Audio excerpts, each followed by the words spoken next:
Good evening, everyone. Hope we are going well. So I'm just make sure a couple of things are all set, ready to go. So is there any, I'm just checking, is there any, okay, good. It doesn't look like there's any questions that need to be answered right now. So I'll just quickly just make sure my team is all set up, ready to go. So we have got Gordon, we have got Heaney. I believe it's the only two we got tonight, actually. Anyone on the bench? Nope. So that's it. Any trades locked out? No. Okay, cool. All right, so that's all sorted. Can we put a multi on before the game starts? Is it minute 30? Let's see if we can quickly put a quick little $2 multi on. Let's go 15 or more disposals. Let's have a quick look. Actually, no, we'll go goal scorers because they're the ones that are a bit trickier. So goal scorers anytime.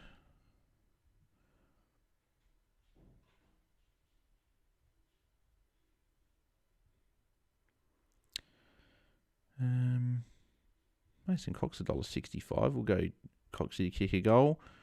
We'll go McCreary to kick obviously $1.90, and then Sydney will go Parker to get a goal. And then disposals, we'll go a couple of easy ones here.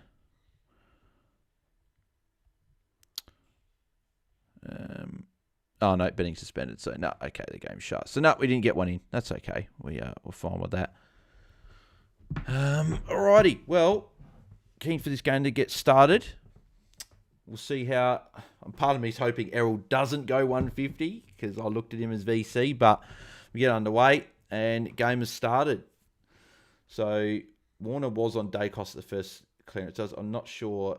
It'd be interesting to see if they do look at tagging Dacos or putting any tension into him. Out of bounds. Okay, so this will be good. This will be good to see. So where's Dacos? And if anyone's near him or not.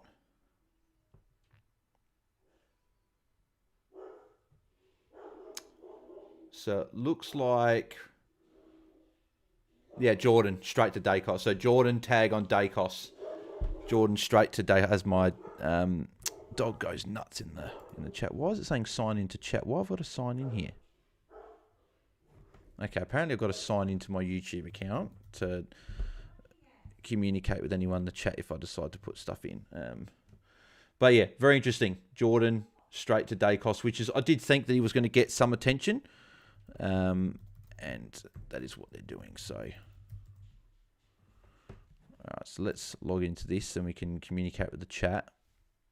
So I can see it, but I can't, if I ever wanted to type in anything, use passkey. Seriously, I've got to do this stupid passkey. So, free kick to Will Hayward as well. He'll be lining up for goal.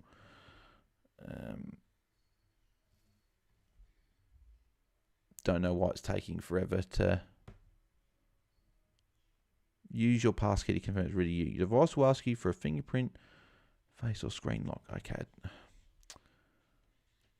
Okay, I've got to close the chat for a sec, and I'll have to open it back up. So, let's have a look. Hayward has kicked the goal, so Sydney get the first goal of the game.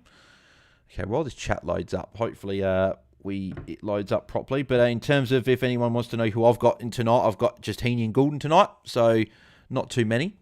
Okay, so here we go. All right, sign into chat. Let's try and sign in again. Because I don't want to do the passkey. I want to do this a different way.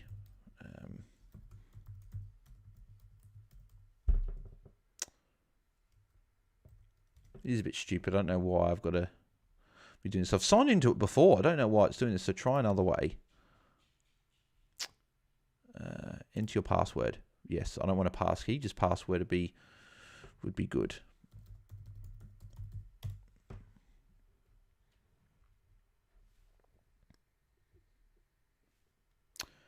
Okay, so tap yes on phone. Okay, cool. That's what I want. Cool, and it's coming up here. So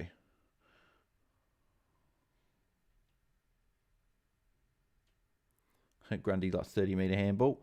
Yes, it's me. Cool. All right, that should have signed in properly then. I thought Dacos was about to run into a goal, but it's free kick to Nick Blakey. You're signed in. I don't want to add any of that now. Thank you. I just want to sign in so we can look at the YouTube chat. Thanks. Okay, cool. So that looks like it's properly worked now. So cool. Alrighty, we're back in here. So we're back on the YouTube chat properly, and now I can read a few of these comments. So, okay, that's what asked me to sign in because I can actually now create polls and stuff here now. Oh, cool. Okay, that's good. I didn't realize they updated that. Now I can do polls if ever I want to. Actually, we'll do a cheeky poll. To start with, we'll do a cheeky poll. We'll go who wins, Sydney or Collingwood. We'll try that one.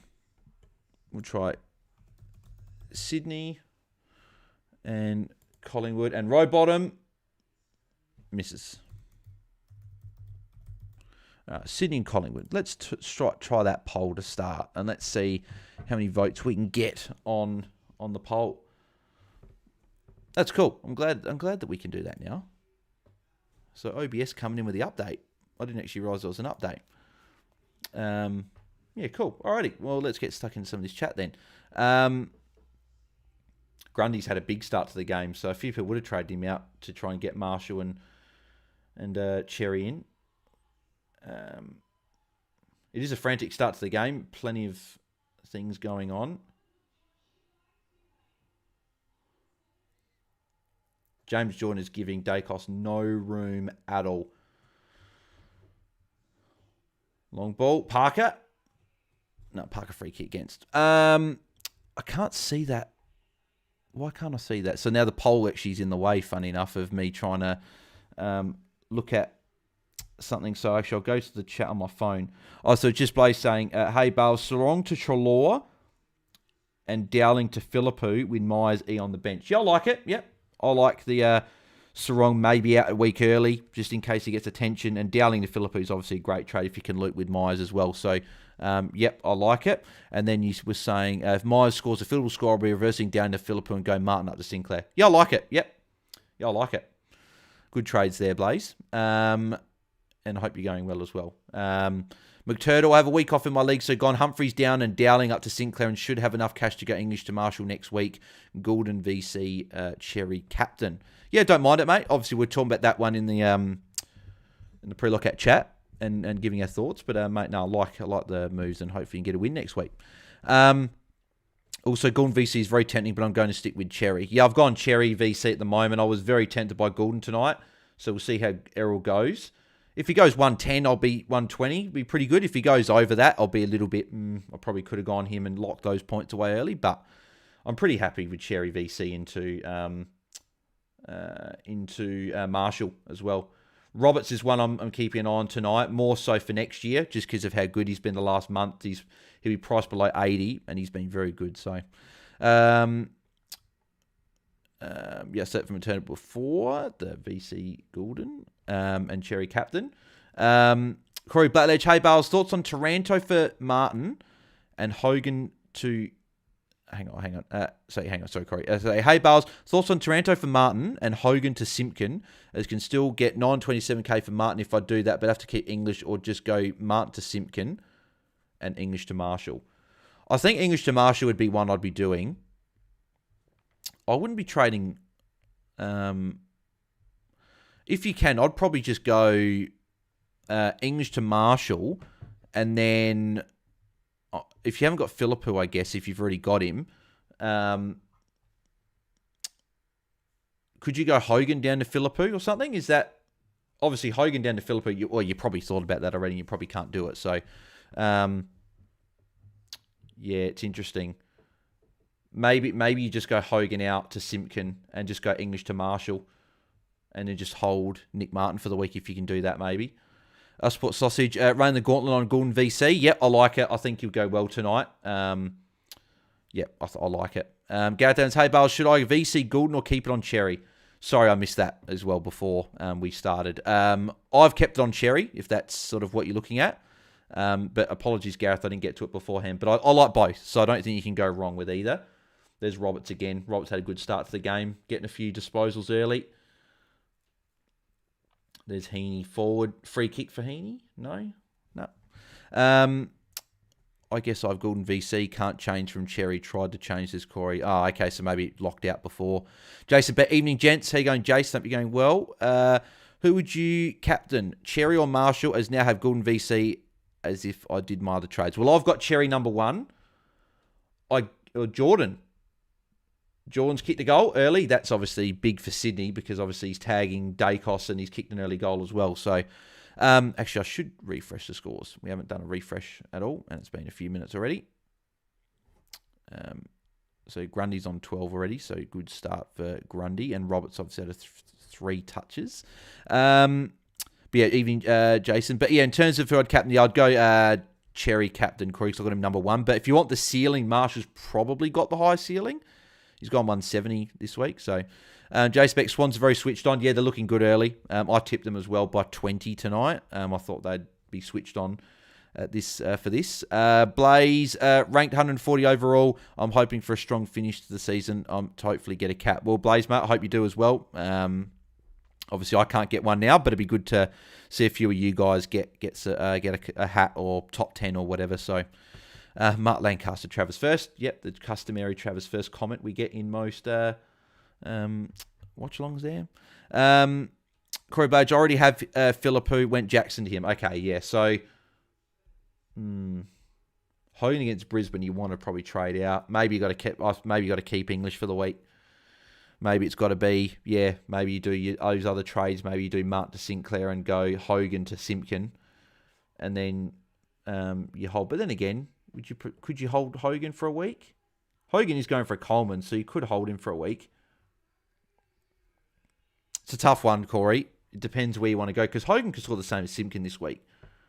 And you probably want Marshall got the high ceiling, so Hogan could get within 20 points of Simpkin, or it could be very similar. But then on the other hand, Marshall could outscore English by 50 this week. So depends where you want to go with a Goulden tackle, Corey, but tough one. Tim Tom Creations, who do I move this round out of Ryan, Clark, Young, or Martin? There's Dacos coming up for his first disposal. Yeah, kick there as well. Turned it over though. Short to Roberts again. Roberts another disposal. Looks like you go back. Yeah, Roberts looking really good in this role. He's really taken on the main distributor role for Sydney. There's Adams. Could have almost got a push in the back there.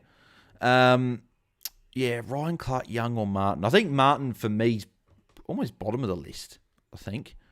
I feel like he could still go well tonight. I probably want Young this week as well. So it's probably between Ryan and Clark. Geelong's a tough matchup for defenders.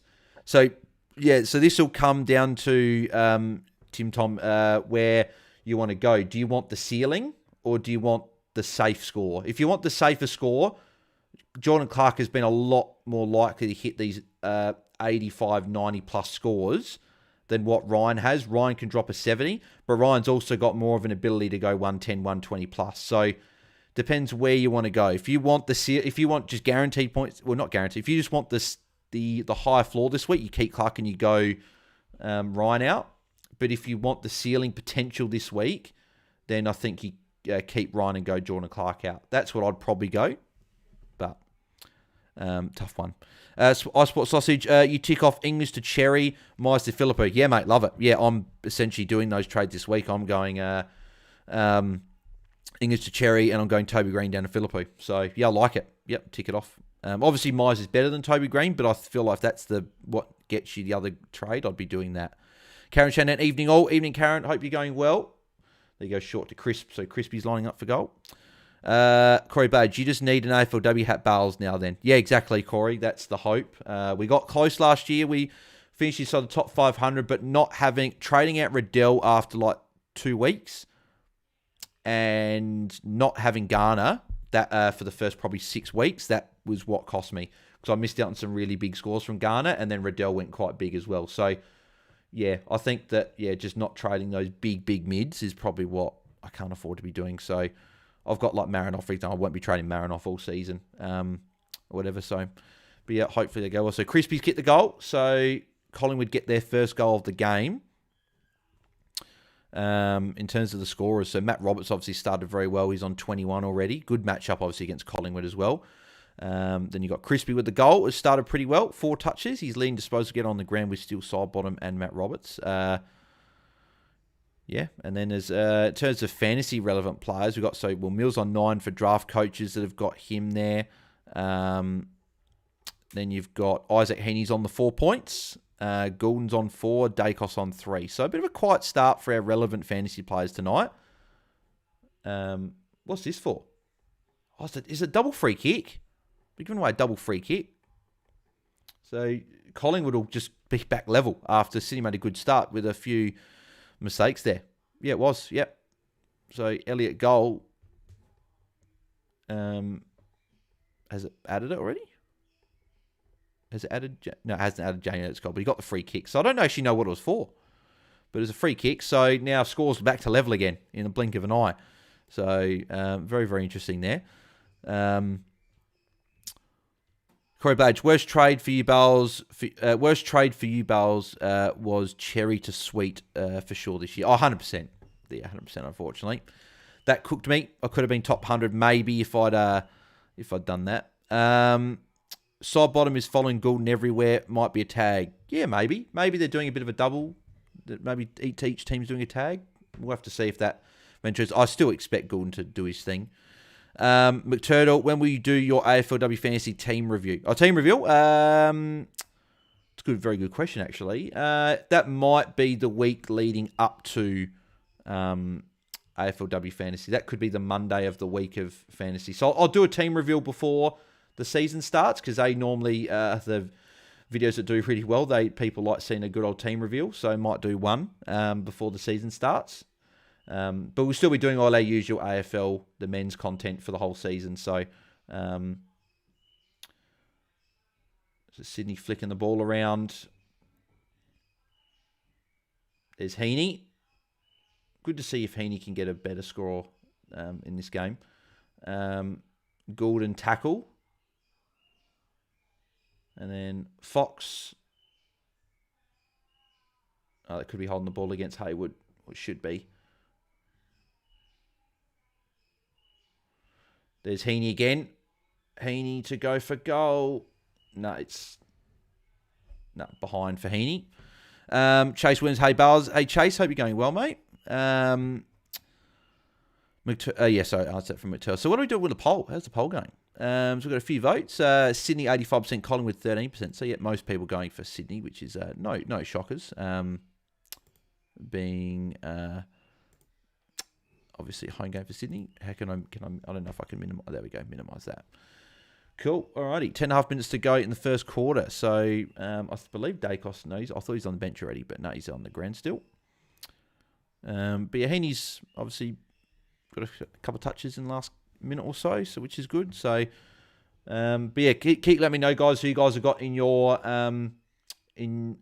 tonight, and let me know if you guys are in any prelims or semi-finals in your league matchups. That'd be interesting to see if you guys any matchups for you guys. So, obviously, I'm in a matchup with Mitch this week in the prelim final of the Content Creators Cup. Wait, is that? Oh, free kick to Dacos. Seriously? They're going to be watching that like a hawk tonight. And if there's any little free kick, they're going to pay it to Dacos, I reckon. Oh, Frampton. That's a shit kick. Frampton's just not good. But yeah, so what I was saying, so obviously I've got my matchup with Mitch in the Content Creators Cup prelim final. So that'll be obviously very interesting to see who gets the job done there. I think we got the one unique tonight. I think he's got Dacos playing. I don't have any uniques. So it'll be interesting to see. That's why I'm partly hoping Dacos doesn't have a good game, because that could be a leg up already in my matchup. Have Dacos and Gould tonight, says Corey. Yep, I think that'll be a common two that most people have got. I think a lot of people have obviously got Heaney as well. So, Yeah, Chase wins. I got Matt Roberts. Hope he keeps going well. Oh, good, mate. Yeah, it's good to see a few people have Matt Roberts out there. So, obviously, he started pretty well. So, hopefully, he can keep going for you. I'm trying to come 7th to win, and I reckon I can, says Corey. Yep, there you go. And then Chase said he's also got Dacos and Goulden as well. So, I think a lot of people will have Dacos, Goulden, and Heaney tonight. With maybe a couple of people out there having maybe someone like a Matt Roberts as a unique maybe. Don't know if there's too many outside of those uniques that people would have. So, but yeah, so Collingwood inside 50. McLean gets back. Good mark.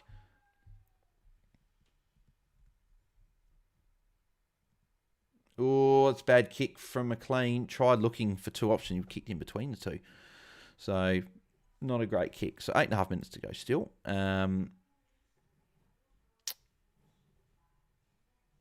right, there we go. So yeah, so Matt Roberts, Noah and Marty are the 2 leading scorers. So if you had those 3 on your bingo card for the top 3 leading scorers, then credit to you. Obviously, Roberts is one that could have. And Ed Long, is that touched? Nut goal. So Collingwood in front after a quiet start for them. They've kicked the last 3 goals and they're in front. So we've definitely got a game on our hands. And a few people putting in more votes into the poll now with Collingwood up to 28% now, so they're creeping up. So a few people might think that they're going to get on a bit of more of a roll now. But yeah, I'll put a vote in as well. I was going to go Sydney, so we'll vote Sydney. Keep voting. Make sure if you haven't voted on the poll, then keep voting. That'd be good if we can get as many votes as possible. And yeah, so if anyone would like to leave a super chat as well, then feel free. There's a button there for that. They're doing a score review as well, I think, for touched. Oh, that's touched. Yep, touched off the finger of Rowbottom, the thumb. So that'll be behind. But yeah, if anyone wants to leave a super chat, then feel free. But if you haven't already, make sure you do smash a like on the video. If you're enjoying the content, we've got 8 at the moment. 25 is the goal for all the watch-alongs that we try and get to.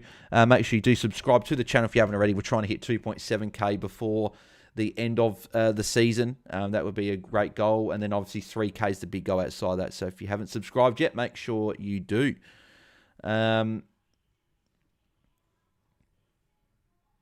Blakey with a kick out over the head of Heaney, which is unfortunate.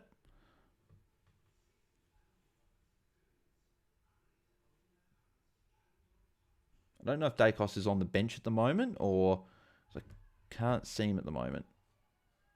No, Dacos still on the field, so I don't know if Dacos actually come off for a rest yet.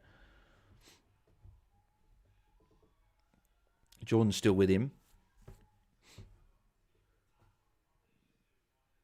So short Pendles. Todd Gray, I know everyone loves Marshall this week. Could Gawn against Port be an option?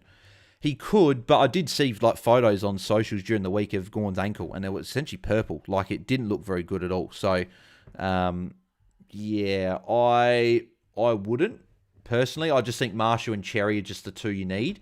They're the guys putting up these massive scores week after week. So I would be, yeah, I would just be getting those 2 in and leaving it at that. Bytel, that a goal. Well, that's going to be going close to line as well. And that's been called a goal. So do we have a goal potentially? And if that is the case, Collingwood are now in front.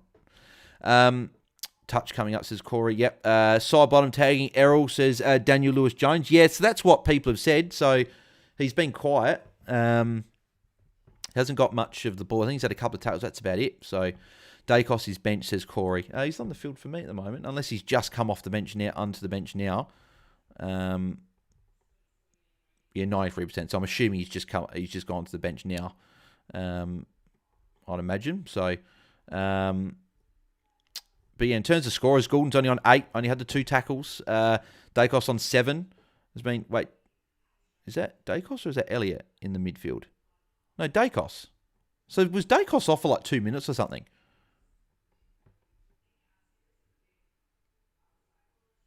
Yeah, holding a free kick against Dacos. They're actually not great. Yeah, so he was only off for like a minute or 2, not even. Because I remember people saying he was off, but then he was back on again. But I felt like I'd seen him. So interesting, interesting there. So free kick to Parker. So Dacos back on. Yeah, I know it's crazy. He's only off for like 2 minutes. Mitch, yeah, Goulden went off and Sobban went straight off with him. Definitely a tag. Okay, so yeah, that's interesting that Collingwood don't normally tag. So interesting. Park from the boundary. Whew. Beautiful goal from Parker. Snap from the pocket. I still don't get why he was playing in the VFL for so long and was sub and whatever. Like, he should have been. He's definitely in their best 22. So he can't be sub now, surely. Hope Goulden and Dacos can break their tags. Yeah, hopefully Goulden can. If Dacos does or doesn't, I'm not too fussed. Obviously, Mitch has got him in our matchup, so the worse he goes, the better it is for me. But obviously, a lot of people out there have got him, so people will want him to definitely lift. Corey Butledge, if you got the bet in, you would have had Parker goal. Yeah, I know. Yeah. It doesn't matter, though, because I didn't know how much. I didn't know who I was going to do for disposals or anything. So it's not like I had a bet, then I was about to place it, and then it went. I was just too late, so that's all right. Well, it's only $2 anyway. So we'll do one for tomorrow night's game, and the games tomorrow. We just missed one out tonight, but that's okay. And we might have saved ourselves $2. So Grundy free kick. A lot of free kicks out of the centre in this game so far. I feel like it's happened a fair few times already.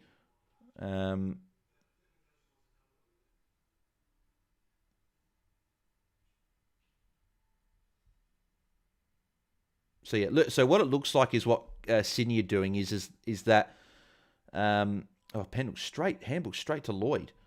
So it looks like Sydney and is that Fox? Or no, not quite. So it looks like Sydney are using Rowbottom to be on Dacos at stoppage, and then it's Jordan everywhere else around the ground. So they're really it's a really hard tag. So it's like 2 people tag him the whole game. Looks weird with Warren not having the blonde hair and having darker hair. Mills again. Forward. And Darcy Cameron intercept mark. So Darcy Cameron's been good with that this year. He's intercept marking, getting back and helping out in defence. That's always been a good trait of his, actually. He's always been able to do that really well. Chase Williams, you reckon Eagles are winning or North tomorrow? I've got North winning. I think North are in really good form, and the Eagles away from home aren't as good as what they're at home. Like, when they're playing at Optus, they're a lot better than when they're away. So I'd back North to win that game. But you never know. It's a game that's probably a bit close. So Corey Blade's like Bedford last week on day. Yeah, exactly. Yeah, it was that really tight tag. But that's even worse, though, because you got Bedford in the centre bounce. But then again, Sydney, like having Rowbottom next year, then Jordan just coming up from the forward line to tag Dacos is interesting. So so Grundy with the hit out. Oh, fumble from Florent. Dacos handball. West Coast Eagles says Eagles. Yeah, we'll see. I think it'd be a good game, actually. I think that we'll... Oh, Florent, what are you doing? Could have easily marked that there. Still got 5 minutes to go in the quarter, but as I said, with our fantasy players at the moment, there's not really anyone getting amongst it. Like, on the top page, there's no Heaney, there's no Dacos, there's no Goulden, so not an amazing start in terms of fantasy for this game. Probably the best player that maybe a few people have maybe got is maybe a Darcy Cameron if he's a unique. He's on 22, Roberts on 21, and Crispy was traded out by everyone. So West Coast Eagles says you. What's the question there, West Coast? Are you asking who I go for? Because I go for the Crows. You're asking who I think will win. I think North will win. I'm not sure, but maybe hopefully that's answered your question. Grundy he grabbed out of the ruck.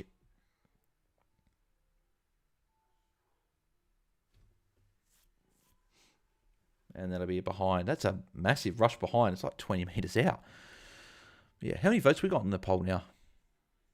Not 24. Yeah, cool. Okay, we've got a few people. So if we get 50 votes on that, that'd be pretty nice. And we've got now, we got over 20, which is good. So, yeah, obviously, we will be live again tomorrow night for one of the games. Actually, that'll be another... Actually, when it gets to closer to half time, I'll end that poll. Goulden's free short. Yep, cool. Goulden +6. Goulden coming up for his first disposal of the game with only 4 minutes 15 left. So he's already been to the bench. So he's got 4 minutes to go. He can still get a few points and hopefully rack up.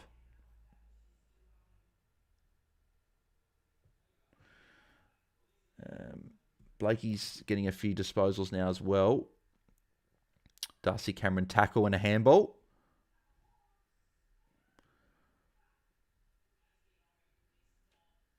But yeah, I might put that up as a poll later on. What game would everyone want to see tomorrow for the watch-along? Well, you can put in the comments now. Do we want to see the Port Melbourne game? Mason Cox marked, so Mason Cox lined up for goal. So I would have had 2 of my 3 goal kickers already in the thing. So it's all right. We don't even know who we would have put in disposals anyway. I probably would have had Gordon for 25. To be honest, that would have been one I would have looked at. And he's obviously hasn't had a great start, so who knows if that was going to come off. Gaffy going to cook, says Chase Williams. Yeah, I've looked at him on a couple of my draft teams to potentially pick him up for a week for the next 2 weeks, because I think he will actually go quite well next 2 weeks. Mason Cox goal. So there you go. There's his goal. He really is a bit of a tosser when he has to kick goals. He's always got to do the look at me celebration or the shush celebration. It's just like, mate, he's not that good. For the height that he's got, he should be so much better. And yes, I know he's American. He came over and hasn't played the game as long, but he's got the ability to tear games apart, and he doesn't do it very often. He's had that one prelim final where he's unstoppable, but the way he shushes everyone, I just don't quite get it. But it is what it is. So refresh things. So Josh Dacos now is the top scoring player for the game. I did have actually Mills VC in a draft league, because we can only do VC on the Friday. So he was the only real player I looked at that I could have. Mitch, it's always the multis you don't get in on time that win. Yeah, good point. Yep. As I said, though, there would have been something that failed, because I normally like doing a few extra legs than normal. So Dacos kick. There. So Chase wins. Bales, do you play Gridley or Footy Grid? Yeah, I do Footy Grid from time to time. Haven't done it for a little bit, but whenever I get a spare minute, I might do one. Jack, Sydney are an issue. Heaney's an issue. Jack, with the forwards, though, to be honest, I don't think he is. There's just no forwards that you'd really go to that you could confident. Like Philippou, yeah, Dacos another kick. So Dacos getting a few touches now, which is to my disappointment. And Quainer for a goal. I really don't want Dacos starting to rack up now. I know he's only had the 2 kicks. It's not like he's dominating, but the worse he goes, the better it is in my matchup. What's he up to now, actually? Might be like 10. Yeah, so he's up to 9. So he's had I think he's had 4 kicks. He should be up to 12. Yeah, he's up to 12. So he had the 4 kicks, 1 handball. So he's on 12 points. So he's played 95% game time, which is crazy. So he pretty much came straight back on after only going off for a couple minutes. But yeah, hopefully he doesn't get too much more. And I know a lot of people out there are going to be going, we want Dacos to go well. But when there's a lot on the line for me, I need Dacos to struggle. So, but yeah, obviously Collingwood have started pretty well. The more votes we had, the longer this game goes on, the more votes we get and the more people vote for Collingwood. So I see people coming in and voting for Collingwood.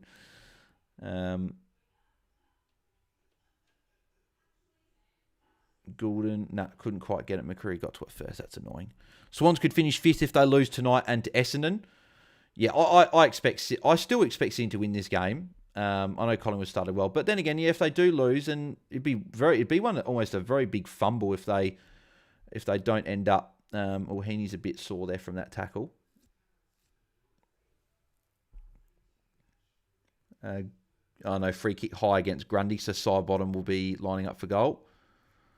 Yeah, very interesting if Sydney do end up losing this game. So yeah, we've got 27 votes now. Sydney 70%, Collingwood 30%. So yeah, interesting. How many people got watching now? So we've still got over 20. So yeah, make sure you guys keep smashing a like on the video.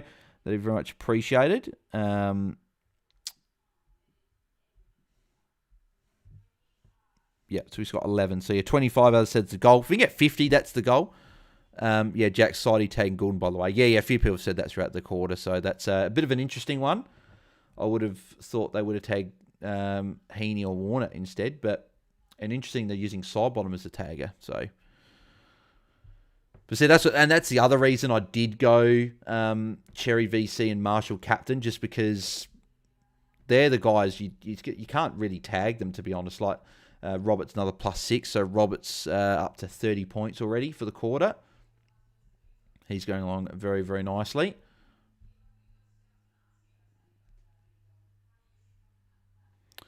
But yeah, Sidey tagging Gordon's definitely an interesting one.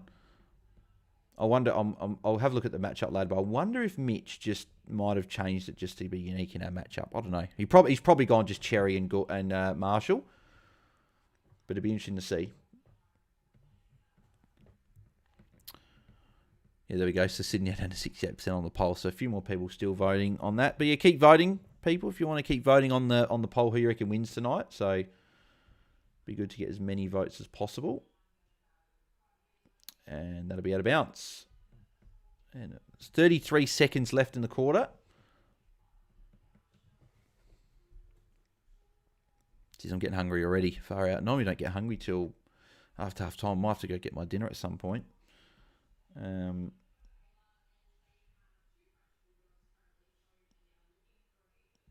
Dacos got a kick away, and it'll be out in the full.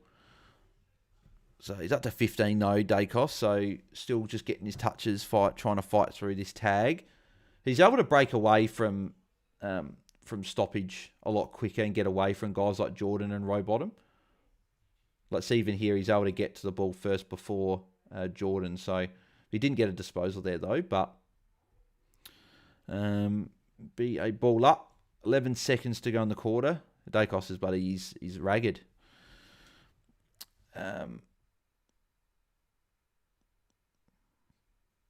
And Roberts kick. So Roberts has started the game very well. That will be out of bounds on the full, but that'll be it for the quarter. More will kick long, but that'll be done. So quarter time in the game. So what? Sydney are 3-3-21 to Collingwood 5-4-34. In terms of the fantasy scores at quarter time, Matt Roberts obviously is the top scoring. Oh, here we actually know there's an advert for UFC Israel Adesanya, or Adesanya as you properly say it, and Drickus Duplessis. I'm looking forward to that. Put in the chat as well. Anyone looking forward to UFC next week? Any UFC fans out there? I'm keen as anything for that. Izzy's one of my guys. Volk number 1, but Izzy's number 2, so I'm hoping he gets the win there. So let me know in the comments if you guys are keen fan. Who wins, Izzy or Drickus, if you guys are fans. But yeah, Matt Roberts 37, obviously very good start for him. He's going very well. Going to be a very popular option, I think, next year. To start with. Rowbottom, good start, 35. 11 touches as well. Dacos, 32. Grundy, 29. So getting the better of the ruck matchup there. He's had 12 hit-outs to 10 combined for Cameron and Cox. Cameron, 27. Mills on 20. Crispy's on 20. You got Dacos on 15. So obviously had the 6 disposals. Played 96% game time. He's only off for like a minute or two and he came straight back on. So Goulden on 14. He's getting the tag from side bottom. Heaney 13 as well. So both those guys are not a great start. So a lot of people have got Dacos, Goulden and Heaney, and all of them are on track for bad scores. So not a great start for fantasy there. It's pretty much about it from the game. There's not too many relevant players. It's obviously the 3 that I mentioned just there. Then a few people have got maybe a Matt Roberts or a Darcy Cameron as uniques, but that's about it. I don't think there are too many outside of that. If you got Roberts, you're pretty happy. He's a bit of a unique. He started very, very well. So, what do you got here? Ossport Sausage, what are you thinking for dinners, Bales, KFC? No, we've got Mum's cooking veggies and honey mustard chicken, which is really good. I love the honey mustard chicken.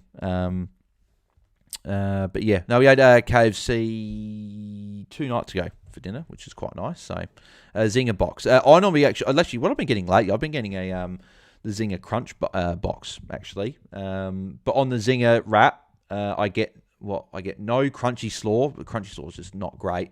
Got to get lettuce every time over crunchy slaw. Add cheese in it, and add supercharged sauce in it, and I get normal mayo instead of the jalapeno mayo. But it doesn't really matter with the mayo. But no, add supercharged cheese and no crunchy there. So. Sheesh, honey mustard's fire, says Ossport Sausage. Yes, it is. Yeah, very, very good. It's like just the cut up chicken breast meat and then just some honey mustard sauce over the top. It's fantastic. So looking forward to that. And I'm hungry, so whenever her mum has it ready, I'll be definitely going out to get it. Probably half time is when I get it. But yeah, no, Zinger box are good though as well. I used to like Zinger burgers is not what I get. I've just been getting the Zinger Crunch Twister at the moment. So, but yeah, so we got 31 votes in the thing now, which is good. So, but yeah, make sure you guys keep smashing a like on the video as well if you are enjoying the content around here as well. And make sure you subscribe to the channel if you haven't already. Have we got any new subscribers in the last couple of days? I think we're on 22, 23. Yeah, we got 3, and we might have got a couple tonight. So appreciate whoever's subscribed tonight there. Appreciate that. So 26, 26. So we're 74 away from 2,400. So that's obviously our goal. We will be continuing our content through. We continue our content into the AFLW season. So we'll be doing AFLW fantasy content. I'll be doing with Jaden. It'll be us two. Might be getting another one person on. Just waiting to double confirm to see if they'll jump on for the season. But it could be 3. But if not, it'll be me and Jaden definitely doing content through the season. So we'll be doing our usual pre-lockout chats live, answering a heap of questions, and we'll be doing our round reviews on a Monday night instead of a Sunday night. Just be a Monday night. So looking forward to that for the upcoming season. But yeah. Curry Badge, can't wait to try the new cookie dough balls from Wait, what? Cookie dough balls from KFC. Are you serious? Is there actually cookie dough balls coming to KFC? Let me have a look. I believe you. I just want to have a look. Cookie dough balls KFC. Oh my. Oh. Like my favourite ice cream is cookie dough ice cream. 6 pieces fried cookie dough. Oh, okay. I'm going to put my. They're not out yet, are they?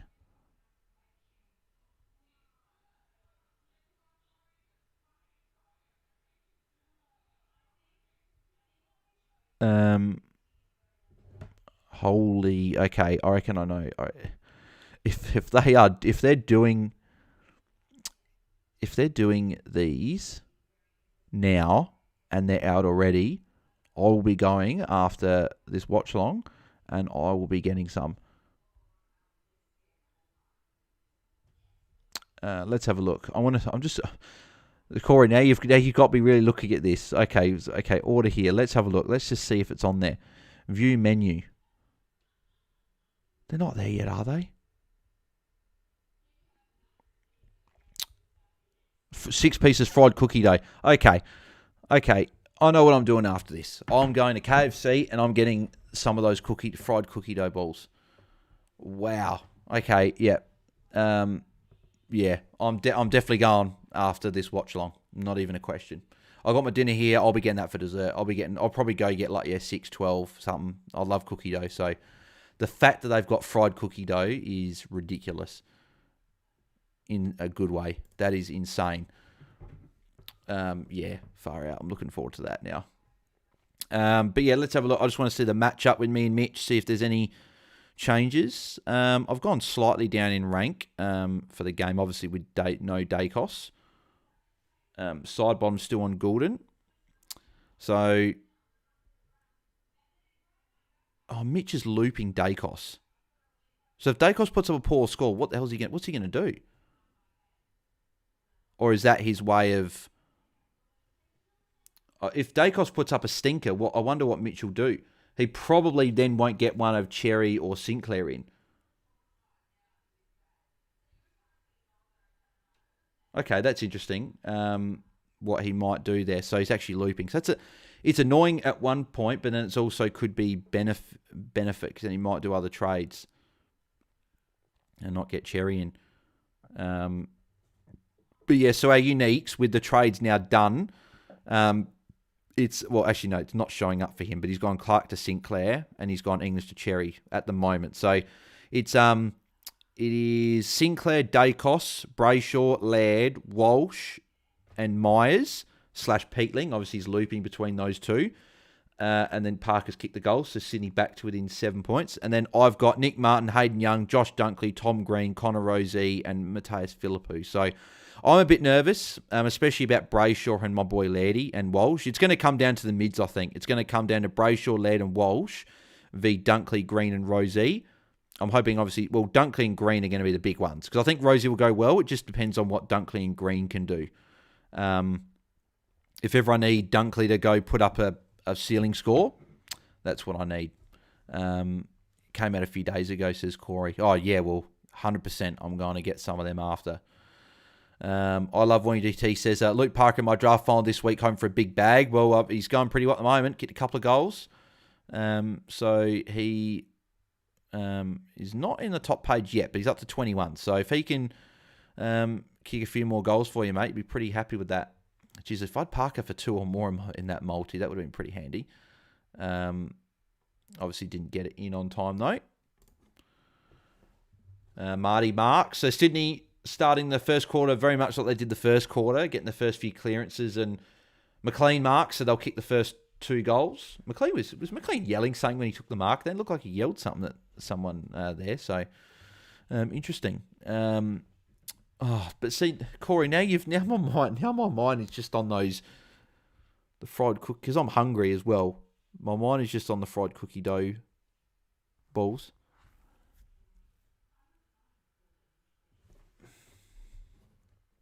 There's no point getting Uber because it's too expensive. I just can't be bothered. I'd much rather just go drive. It's like not even a 5-minute drive from my house to KFC. But yeah. McLean getting into Frampton. So, okay, see, that was what he was yelling at, Frampton. I don't mind getting people getting into Frampton because he's not that good. But yeah. Yeah, 100%. I might even go get some popcorn chicken or something as well. Might have this dinner and then might get something small as well. But fried cookie dough balls. Whoever came up with that is a genius. Whoever came up with fried cookie dough balls is a genius. That's just incredible. Shout out to them, whoever came up with that idea. But yeah, so back to 1 point, though. McLean going on quite nice. Is he up? Is he? No, he's on 30. So that counted the goal that he kicked. But yeah. Yeah, right. Okay, I just want to actually check one thing. Because on Game Day Squad, I'm doing okay in the NRL Starter League, so I'm hoping that players did well. So I just want to check fantasy scores for that. Blakey, handball.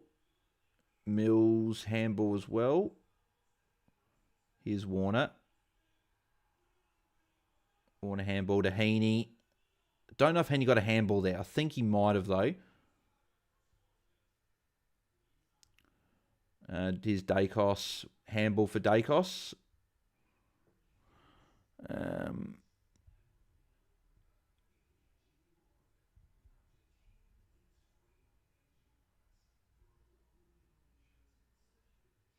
And that'll be out of bounds.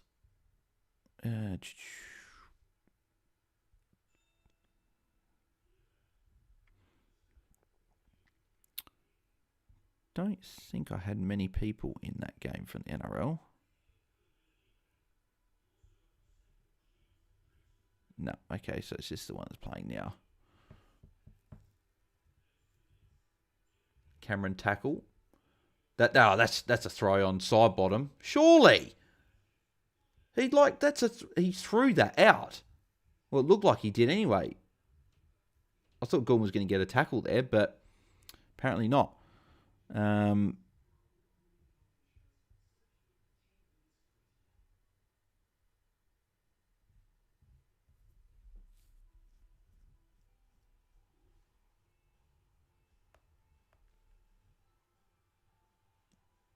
Schultz. Straight to McDonald, who was actually playing as like a loose there. You got Roberts as short. Not going to him. Just going to go long. It's nothing in the chat. So a bit quiet tonight on the chat front. Doesn't seem like we've got a couple of our regulars in the chat that keep the chat flying. But if anyone wants to put anything in the chat, any questions, any trade questions, any thoughts that want to be discussed, anything, put it in the chat. And yeah, we can discuss stuff. That's obviously what we're here for. We're here just to watch a bit of footy and chat a few things. Oh, that's a bad kick from Warner. Turn it straight over to McCreary. Trying to find Roberts. Dacos is free for a +6, but they ignored him, and McStay went longer to Mason Cox, who was up against Rampy, but probably could have gone to Dacos there. Karen Chan, I'm cooking lamb chops. Yummy. I think my Supercoach finals are so-so. Lessons learnt during season will help for next year. Too many premiums, not scoring well. One trade left. Yikes. I may need to do DT. Yeah, no, do fantasy, Karen. You get 2 trades a week, and the scoring is a lot simpler as well. You don't have to worry about the clanger stuff. I do a Supercoach team on the side as well, but obviously fantasy's definitely my number one. Corey Blackledge. Good. Okay, good. If you got AFLW fantasy questions as well, make sure you get them in, because I can definitely answer a few of them tonight. So we have one there from Corey saying, do we start Garner and Marinoff in AFLW fantasy? I think Marinoff you have to. Spoiler alert, I've currently got Garner sitting in my team. I've got both at the moment. I feel like Garner's the one that you could maybe save, but she does have Brisbane round 1, but after that, her run, she went 120 plus in those opponents. So, Heaney handball. So, Warner, goal for Sydney. So, Sydney back in front. Good game of footy. But yeah, I don't think you have to, but you definitely can. I think there's definitely scope you can. I've currently got both sitting in my team. So, Jim910, thoughts on Whitfield and Cherry in for Martin and English? Yeah, mate. We said on Tuesday night, I remember Jimmy put those trades in. Mate, great trades. I don't know if you can get too much better than that, going up to get Whitfield and Cherry in a week. So, yeah, Jim, lock those in away, mate. Lock it, tap the key, throw the key away. Lock them in. Mitch, do you think Heaney's scoring is being affected by Mills and Parker being back? Yeah, I think his role isn't as good. I think he's playing a little bit more forward, but he still shouldn't be scoring as bad. I think Sydney's sort of form slide is also correlated with his poor scoring. So, yeah, certainly something to watch last few weeks. But I think he'll still be fine.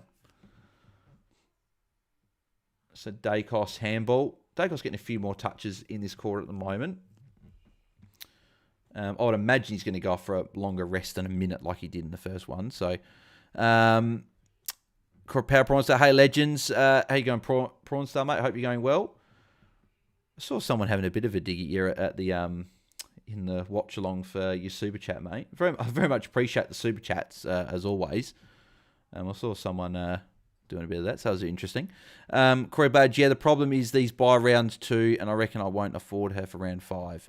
See, and that's the reason I've currently got her, is I'm more worried about not having her than anything, because if you don't start her, you have to bring her in, and she's got double week in round 5, so you're going to need her by round 5, and I just feel like she's so expensive that she's going to need to just go like very, very, she's going to be very, very bad and drop considerable amount in price or whatever. So like she might get a tag round 1 by Kathy Svark, but after that, but she still went pretty well against Brisbane last year anyway. So I feel like she's just such a good player. She can fight through anything, and at this stage I'm starting her, but if I don't start her, the plan will be I have to have her by round 5. So that's one thing to be noting. Karen Shanahan, what game are you doing Saturday night? Not sure yet. So we got, what is it, Melbourne and Port, and what's the other game? What is the other game? Is it Eston Gold Coast? It might be Eston Gold Coast. I don't know which one we would prefer. Depends what everyone wants. I might do a poll soon and take down the current poll and do another one and just see what Watchalong people would want to see. Dacos another kick. So Dacos getting a few more disposals, which is to my annoyance in a way. But yeah, Eston Suns is what Corey says. Yeah, we got Martin, Merritt, Flanders, Anderson are probably the main 4. In the Port Melbourne game, it's probably just the Port duo of Butters and Rosie, and then you've got Gawn. So it just depends. That way I'm leaning to the Eston Gold Coast game, but if people want to see the Port game, then I can definitely do that one as well. It's probably one of those ones where I don't really care which one we do, whichever the majority want me to do. Power Bronze Bales, what's your thoughts on Taylor Harris being allowed to go to the Olympics? I think it's unprofessional. It's interesting, the fact she's gone over when there's only a couple of weeks before they start their season. All I'd want to say is that she'd want to be ready. She'd want to be ready to start the season and be in good form, because if she's not, people will be questioning that. So, yeah, it'll be interesting to see. I don't really have an opinion on it. If she wants to go, she can, but as long as she's ready for the season, that's fine. But the point being is, yeah, maybe probably wouldn't have gone. She probably should have stayed, but I don't know. Interesting. Todd Gray, if Sydney lose this, they'll be the first team to lose 6 their last 7 and still be on top of the table, says Todd Gray. Yeah, interesting. It's obviously been a really weird and wacky season. That'll be out in the fall. Bobby Hill probably take this free kick. No, it'll be Crispy. Good. I was just hoping it wasn't Dacos, to be honest. But obviously, Chris being on left foot is probably the best result for Collingwood as well. Either game, I have Gold Coast and Port Place, says Karen. Yep, okay. Yeah, so it seems like people got Gold Coast and Port. So I'm currently leaning to the Essendon Gold Coast game. But if people want to see the other, then we'll have a look. Crispy's at the post. So behind for Collingwood. But yeah, no, I'm keen for this AFLW Fantasy in the start. I've definitely been listening to all the free kick. Yeah, guys, I would not even just highly recommend. I would just be telling you and advising you just to listen to the free kick pods. They're obviously congrats to those guys. They're obviously now the official AFLW Fantasy podcast, which is great. Heaney +6 here as well. Obviously great. They've done obviously a mountain of work since the AFLW Fantasy's since its inception. They do great content over there. They obviously know what they're talking about. So yeah, make sure you guys check them out obviously as well. We've obviously had Liam obviously on a number of times this season for the men's podcast, and we had Jono on, and even Mel and Will jumping on for a lot of the Twitter spaces in the fantasy season. So make sure you guys check them out. That's your go-to place for advice. And also Sliding Doors as well, which is obviously JS, which is a Diet DT on Twitter. A lot of you probably know who that is. And Jackson, both doing great content over there, written content. So yeah, make sure you check those guys out. They know what they're talking about as well. So yeah, they're probably the two go-tos at the moment for content-wise I've seen. I don't know who else will be doing content in the upcoming season. Obviously, myself and Jane will be doing stuff, so hopefully you guys tune into that as well. Will Port Adelaide be flogging Melbourne, says Karen? I don't know. Obviously, they did well against Sydney last week, but at MCG, be interesting to see what happens. George Jardy's out. It'll be close, says Power Prawn Star. I think it'll be a close game. Crow Badge free kick has been so good. Love their work. Yeah, exactly. Yep, 100%. Agree with everything with that. Pendles with a kick. Hi, Karen, says Power Prawn Star. Blakey handball. Grundy handball. Warner handball. So a few draft relevant players there getting some disposals.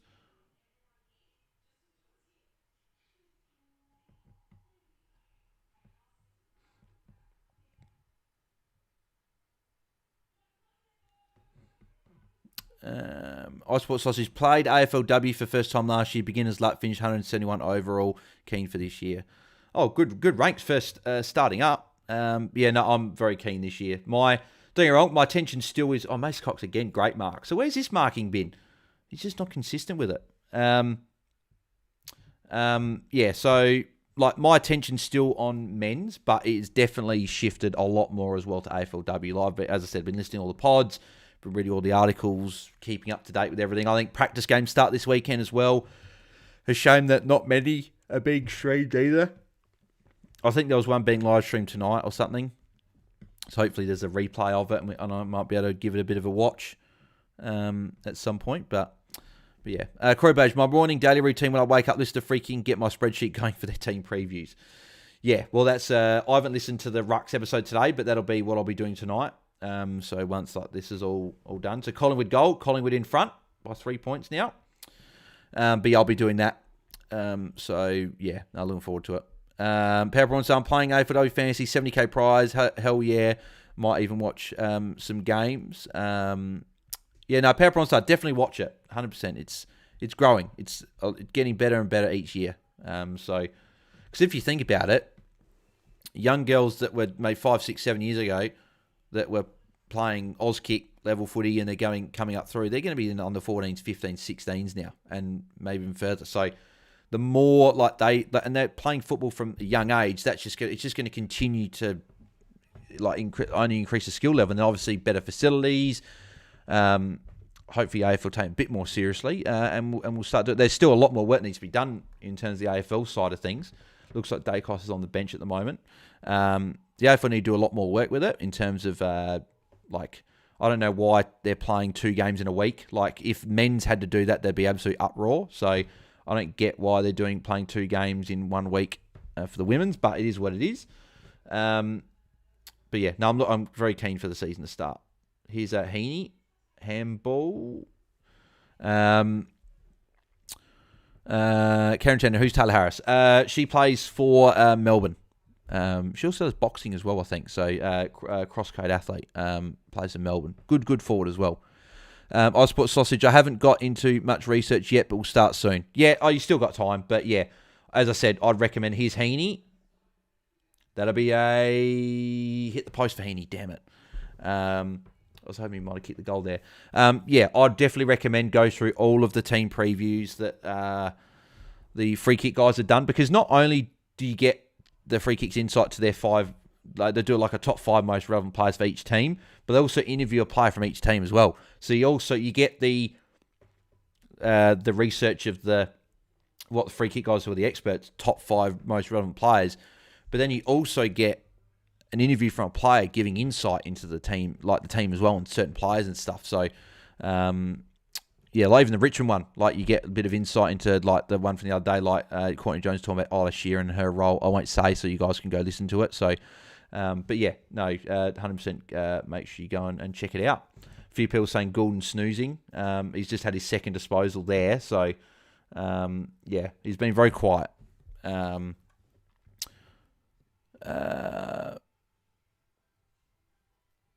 Yeah, so she's just watching the Olympics. But obviously the AFLW season starts soon, so she'll want to be getting back soon. There's Matt Roberts off fumble. Blakey just, I think, ankle, getting worked on at the moment. Hang on, okay, so actually I missed a few bits of chat here. What's going on with Goulden got in VC? Being tagged by Soblom, apparently. So, yeah, Soblom's still with him, paying attention to him the whole game. So that's not great, especially if you used a VC. That could be actually a free kick for Goulden. Yeah, free kick Goulden there. So he's got a couple of touches already, but obviously not great still. Especially put the VC on him tonight, went a bit different away from Cherry Marshall. You definitely want him going bigger. Where we Pepperon, so look it up. She's the highest paid player in the whole AFLW, and she's gone off to the Olympics 2 weeks out from the season. Yeah, no, you do raise a good point. A few people have commented on it saying that why is she out a few weeks out from the season, and like they've got practice games now being played. So part of it is you're probably right. She probably shouldn't have gone, but at the end of the day, she can do what she wants. I'm sort of, we're just opinion and whatever. But yeah, like you probably think as a supporter of Melbourne that she probably shouldn't have. So Dacos is back on already. So like they must really be trying to get him off this tag, trying to get him back on as soon as possible. So like, I don't think Jordan's actually on the ground at the moment. So if Dacos gets a few touches here, that'd help. But yeah. Going doing nothing. Snooze says Osport Sausage. PowerPoint says I'm down with the AFLW, but when I watch it, I lose interest. Will be good in 10 years once development pathways are set. And yeah, and a lot of people have said that as well. Obviously, the developmental pathways have obviously got to improve as well. But yeah, I definitely at the start, obviously the skill level that wasn't like good, but the men's wouldn't have been good 100 years ago. And obviously, as you're saying, that they will get better. And it's rapidly better every year. Like the skill level last year was so much better than even the year before. And then the year before was so much better than the year before that. So it's like, yeah, just the skill level year on year is improving rapidly. So yeah, it's going along very, very well.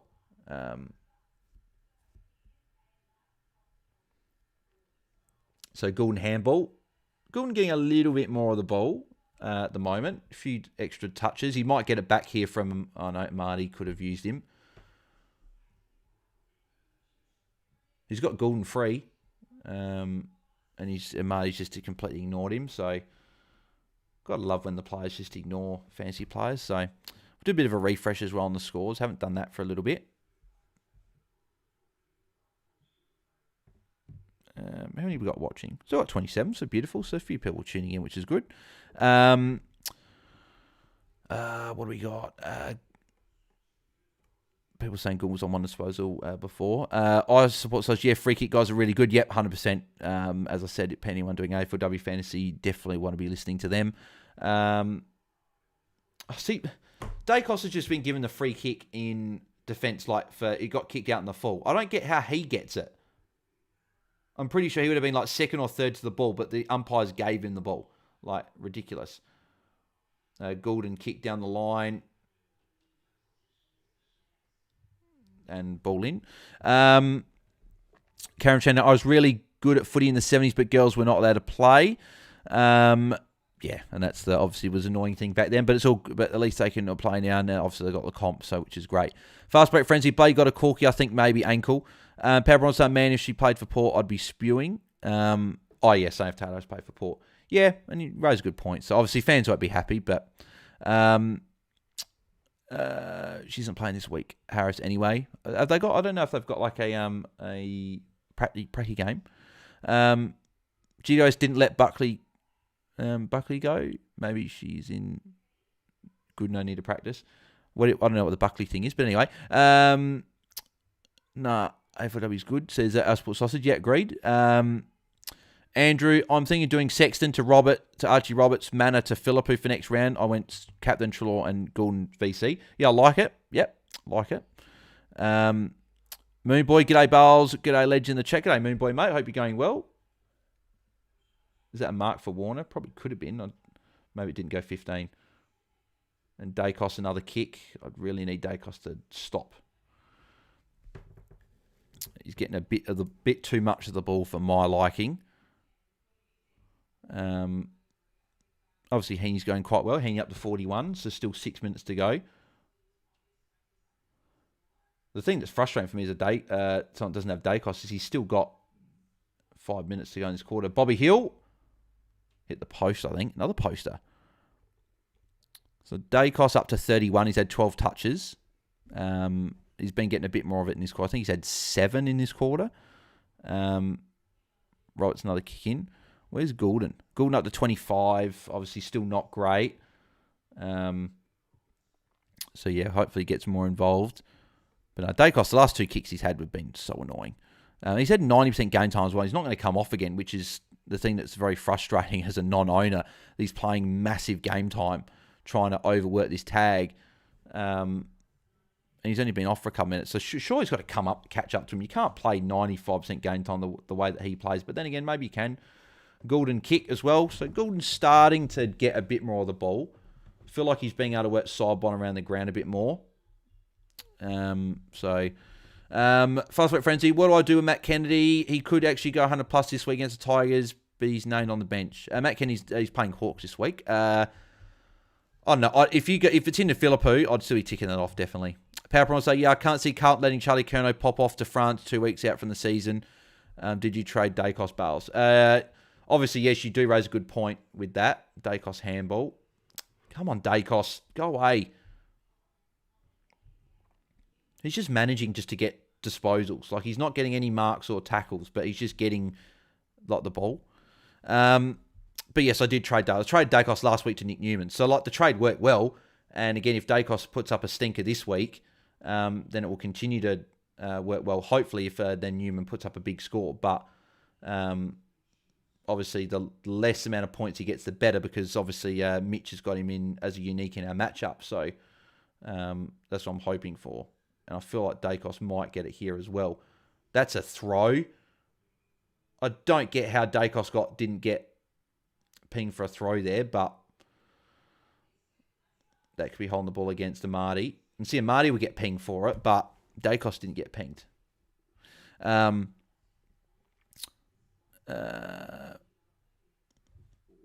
Is Harrison paid money to place as Karen? Yeah, I think she's the highest paid player, I reckon. Auto correction, yeah, all good, Karen. Are you opposed to trading Merritt? This is his last possible positive matchup for the year and hasn't really shown the ceiling. Yeah, probably. It's just hard next week because I've got 4 players I probably want to trade next week in Martin, Young, Sarong, and Merritt. They're the 4 I want to trade because Merritt's probably got a Jordan tag next week because I think that's what City will do because it's working tonight. Then you've got Bedford will maybe go to a Young or a Sarong. So it's a few guys next week I'm a bit nervous about. So I can't trade all of them, so it's only going to be 4. So Merritt I'm a bit worried about next week, especially with how well Jordan's going on Dacos tonight. But I'd be happy to trade him out. He's then got Brisbane, so it's not like it's an easy matchup. I'll probably be keeping Merritt next week just because I'm probably going to go... then again, I could bring in 2 mids. I don't know. I'm not sure. I'll have to look at that next week. Dylan Buckley for Giro's grand final is in the Olympics. Kingsley didn't let him go. He was BOG last week. Yeah, so that's a good point you raised there. Waterfall from Grace for Gordon and Dacos. Yeah, obviously not going great tonight. But yeah. Fast break frenzy with team value. Does it include remaining salary? I think so. I'm pretty sure it does. Andrew, I don't get it. Amadi was named to play and lineup said he was managed. Last week he was. Maybe I don't know. I thought he came back in this week. Well, he's playing tonight, so I'm not sure what exactly happened there, but they'll be out of bounds. I think might be tackle for Gordon potentially. People stop wishing bad on Dacos just because you don't own him. Oh, Moonboy, please stop wishing bad on Dacos just because you don't own him. Oh, Moonboy, normally I would say, okay, fine, fair enough, but there is a Content Creators Cup prelim final on the line, and Mitch has got him as a unique, so I apologise, but it probably won't stop. I've probably got to keep doing it because I need to go as bad as possible. But Mitch has got emergency anyway, so it'd be interesting to see if Dacos did bad, what would happen with trade-wise. Dacos, almost a goal. I think it's a mark or a fumbled over the line. I really hope it's not a goal.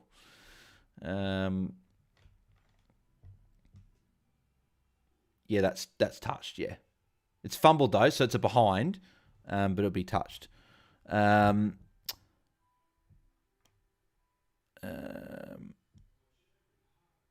don't have Dacos, don't like him and want him dragged, says Karen. Fast Foot Frenzy. Next week I'll either trade out Young or Martin. Do I keep the other one who scores more? Be interesting to see who you trade out. As I said, mate, I might even have to keep both next week. Because, Martin's got Sydney and Young's got Giants, but Merritt and Sarong might be coming into 2 tough tags. So I might even go like Merritt out and Sarong out. Walsh will definitely be one coming in, and it might even be like a Noah Anderson coming in, just as a few differentials. But it'll be interesting because that could be potentially in a Content Creators Cup grand final, so it could have big ramifications on it. So will be interesting. Obviously, I've got to get there first, but that could be what we're looking at. But then I'll be in prelim finals in the Cash League. I'll be in a prelim final in the Hat Chat League 7 as well. So, be very, very interesting. Gordon, I don't know if that'll be a tackle or not. Could be. I'm playing AFLW, says Andrew. Good. Lyle Bell says Moonboy. I've decided to stick fat with Young is a gun, says Power Prawn Star. And side bottom handball there as well. I'm looking to loop Simpkin. If he scores well, I trade Merritt to Treloar or Bont. Otherwise, Dowling's going to Philippou, says Angus. Yeah, don't mind it. Yep, don't mind it. I think Merritt will go well this week against Gold Coast, but if you're afraid of the tags next week and stuff and want to trade him early, you definitely could look at doing that. And intercept mark by Low McDonald playing more in defence tonight. which is interesting. Corey Badge had Treloar in captain's change, but then changed to Goulden when Calvin said him as a lock for top 5. Well, yeah, I had Goulden as a top 3 lock in mine. I had him at number 3 for my captain, so it's definitely surprising that he's being tagged like this.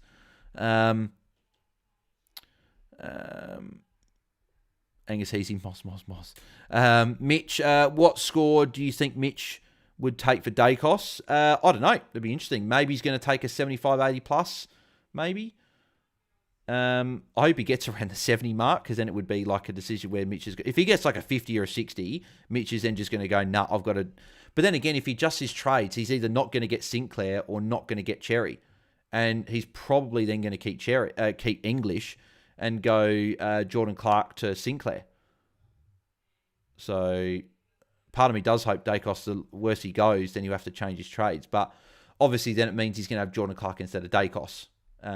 It just means no Cherry. So part of me rather would him have a bad score on field to start. But we'll see how it all shakes out. Here's Goulden. Oh, didn't stay in. Goulden was free. Sidebottom fell over. That's annoying. Powerbron sending best wishes to McStay. Come on, mate. Multi depends on you. Karen Tennant, I'm doing something clever in Supercoach. Have 2 red dots to use for Geelong. I think my head hurts. Yeah, I think a lot of people's heads are hurting at this time of year with fantasy. It's been a long season. So, and that will be half time. So, yep. So, 6-5-41 Sydney to 6-8-44 for Collingwood. So, Collingwood just in front. Which of the Bulldogs mids do you prefer? I think if you want consistency, it's Treloar. If you want ceiling, it's Bont.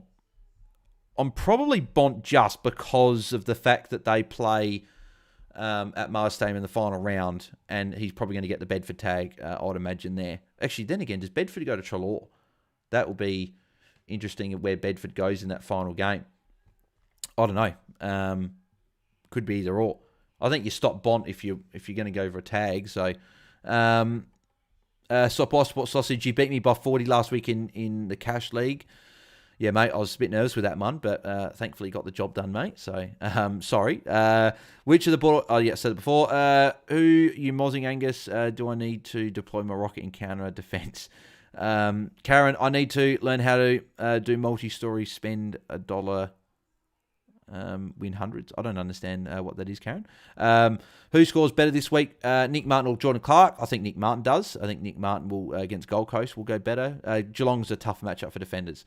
Power Prawn Star, Karen, you want to join our fantasy league next year? It's $50 to join, cash prize at the end. Karen might autocorrect. Thinks I'm in construction. Power Prawn Star, yeah, cool. Remind me of next year. Corey Blackledge, Bedford to Richards like Sydney did. Actually, yes, it could be a good point. But then again, Ward has gone to Bont the last few times and done well. I need Goulden to get 40 more points, says Andrew. Iceport Sausage Myers 50 was awesome. That did help me, mate. But yeah, here's the scores at half time. So you got Matt Roberts on 62, going very nicely, top scoring for the game. Sidebottom's actually second with 58 there. Then you got Pendles 53. Grundy's on 52, doing his thing. Darcy Cameron 46. Warner's on 44. Crisp 44. Heaney 41. So obviously been a little bit quieter. 2 behinds doesn't help. If they were goals, he'd be over 50. Nick Dacos on 38. So just again, 15 touches, just getting him there. 92% game time is crazy as well. Errol Goulden 36. Obviously both those guys being quiet. Goulden's 4 tackles is helping though. Hopefully Goulden can have a bigger second half, but maybe just that 140, 130 score is probably not going to happen now unless he has 100 points. Parker 28, Mills 26. Wow, okay. Not great for Mills. A lot of Sydney guys aren't scoring very well. So Sydney's fantasy game at the moment is just not great. So I did have Cunningham in mind. He's on 31. That's okay. I got him in a draft league. So, but yeah, all in all, our fantasy players are definitely not going as well as what we need them to. Dacos is going okay. If he gets an 80, actually, I probably wouldn't mind that, because then Mitch will probably take that. I got a double chance, thankfully, says Osport Sausage. Yep, so you never know. Might meet you in the grand final if I can get the win next week. Karen Shanahan, I need to learn how to do a multi-bet, spend $1 to win hundreds. IT Haaland or Salah captain? Ooh, that's a good question. FPL. Bit of FPL questions here, IT. I've got both in my side. I've currently got Salah captain because he's got Ipswich in the first game. So I'm not sure. Interesting. Yeah, I think Haaland scored a hat-trick as well in the pre-season game against Chelsea, and they're playing Chelsea week 1. So I think both are really good. I've currently got Salah at the moment. I've got both in my team, though, in the draft that I've done. So we'll see if that stays. But I like both. Gareth Evans, is Roberts a potential trade? He's killing it at the moment. Yeah, definitely could be someone you look at bringing in. He's been very good, and he's definitely one we got to mark for next year. Him and McKercher, guys are going to be priced pretty cheaply that we definitely got to look at. Peppercorn Star, if you're keen to join, prize will be about $600. I'm into the prelims this year. Got a bloke that's slightly better than me at the moment. We have a couple of spots available. Kaz, I'm going to teach you how to do multi, says Peppercorn Star. Yeah, Peppercorn Star, I'd be keen. Yep. 100%. Definitely can revisit that next year. Liam says, hey, Bales. How you going, Liam, mate? Hope you're going well. Mitch, who would you field and who would you loot between Simpkin and Peatling? Yeah, obviously you got to play one. You can't loot both. You got to play at the same time. I'd loot Peatling and play Simpkin. Simpkin's got the better role.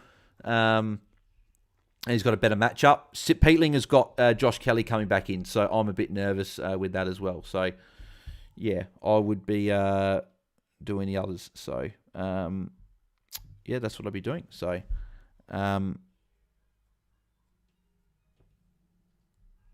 yeah. All right, I'm just going to get my dinner. So I'll be back in a second. I'm bloody starving, so I'll be back in a sec.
Alrighty, I'm back.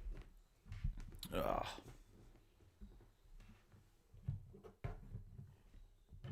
I've already said I'm going to KFC after this watch along. 100% getting those bloody fried cookie dough balls. Thank you, Corey, for also shout out to you for bloody letting me know that they're there. So,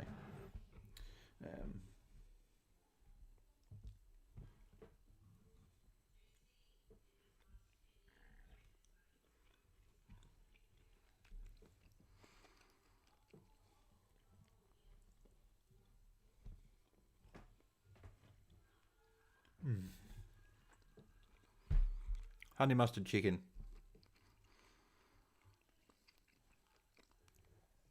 Awesome. What do you got here? Liam, is Tim holding you hostage at one of the 14 properties he purchased before 29? Oh, that's funny. I like that one. No, he's not. I'm cash poor till I win that $50 million Powerball next week. Liam, I also lost my finals match up. Now I'm pissed. Power Prawns, the Hark has $50 next March, but put it aside. You'll have to beat me, though. Andrew, can I join the Content Creators Cup next year? I'm not sure. That's Tim does all that. Tim asks and makes the content and all the leagues and stuff. So you'd have to ask him, but I'm not sure. I couldn't give you an answer.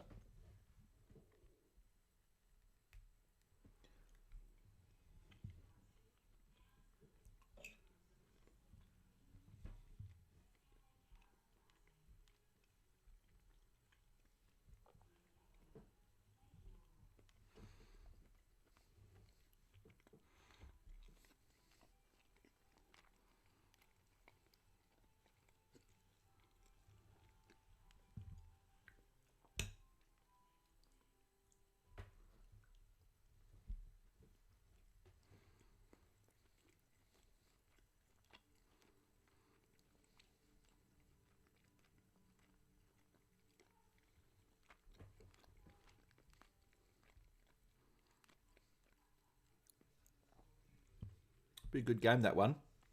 Carlton and Hawthorn.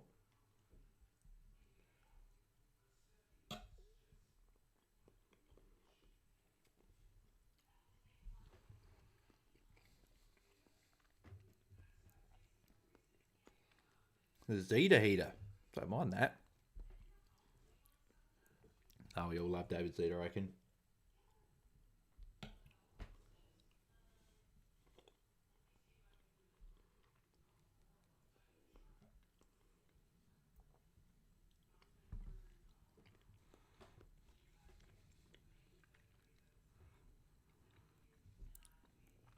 Yacht Rocky. Hi, Bales. Tick off these trades. Myers to Philippou. Green to Marshall. Tick, tick. Love him, mate. Obviously, Myers could go okay this week, but you're getting Philippou and you're getting Cash. You're getting a guy that has got a better role. And you're going Grundy up to Marshall. Marshall, obviously, you need him in your team. So, yep, I like it, mate.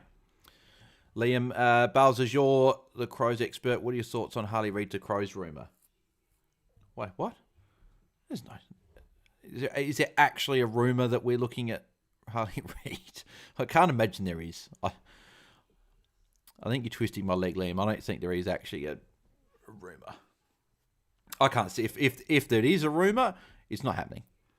Why would Harley Reid... He's from Melbourne. Why would he come to Adelaide? He's just going back to Melbourne to a Melbourne team. So, no, we won't get him. If that is true.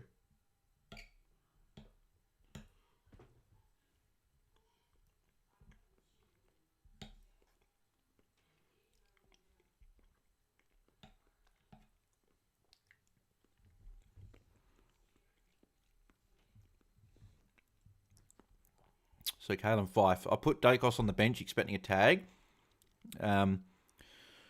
If he gets to a 70 or 80, would you trade in Sinclair to gain more points instead of trading English to Marshall and get Marshall next week? I think that's what Mitch will probably do, to be honest. If he goes 70 or 80 plus, you probably just do the English to Marshall trade. But if he doesn't, you probably keep... Oh, yeah, if he goes less than 70, I think you've probably at that point got to keep English and do the Sinclair trade because... here we go. Oh, I'm so keen for this. No one commented, actually, when I said that before about... Have we got... Is there any people that watch UFC in here? I'm so keen for this. Israel Adesanya versus Dricus du Plessis. Come on, Izzy, mate. Get it done. I like Dricus, but Izzy's my guy, so hopefully he gets it done. Anyone watching the UFC next week? Next Sunday, be in Perth. I wish I could go. I'm looking forward to it. But yeah, put in the chat if anyone here's a UFC fan and looking forward to that. But yeah, I'll do that. Yacht Rocky, Dacos and Reed to the Crows for Dan McHenry and Lockie Murphy. Bring back Red Biglands. That's we're living in dreamland there. If you want to do that, you can do that maybe on AFL 23 or something. Power Promise, I love the UFC. There we go. Thank you. We got some. Yep, Liam was watching UFC. Good. Okay, we've got a couple of people who watch UFC here. Who wins? Who wins? Izzy or Dricus? I want to hear what you guys think. As an Izzy guy, as an unbiased fan, I do think Dricus gets it done. I think Dricus's style was a little bit going to be too awkward, but I'm hoping Izzy wins, and I think Izzy can definitely win it. I think he's a favourite as well, actually, which is interesting. Corey Bays, no, I never watched UFC. Fair enough. The one thing I would say with UFC, though, is it gives you the biggest adrenaline rush watching it. It gives me more of an adrenaline rush than what the footy does. Like when you see someone get a finish or whatever, it goes absolutely nuts. And the crowd, there's about maybe 50 to 100 people in there watching it, and they'll go nuts. So, IT going to be there. Hopefully, Izzy loses. Fair enough, mate. I wish I could be there with you. That should be good fun. Be a good fight though. Be a good one. I like Dricus as well. I knew he was going to be very good, even coming up from before he was ranked.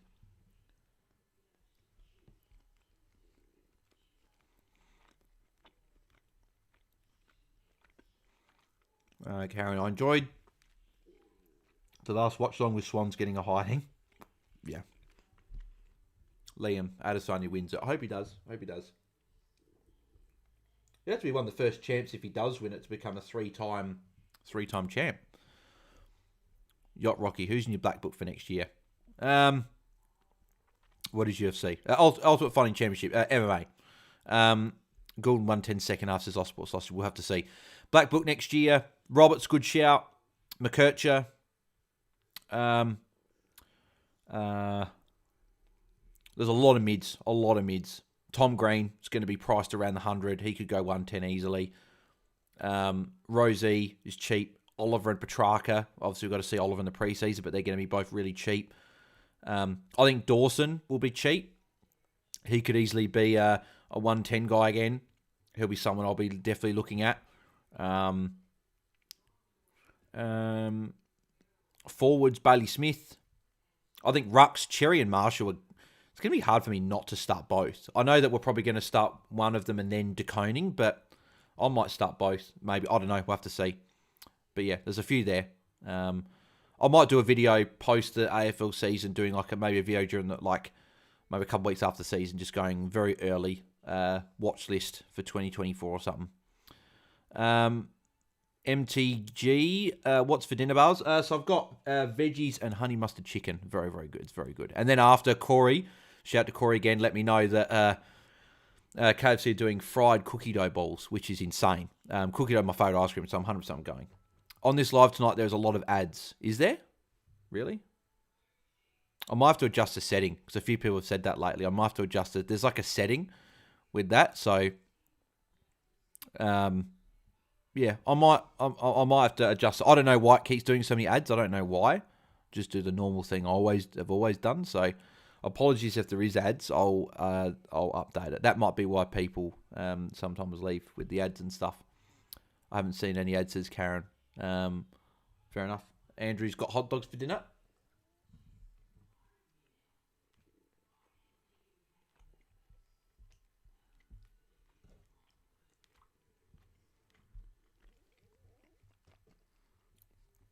About to start the second half as well.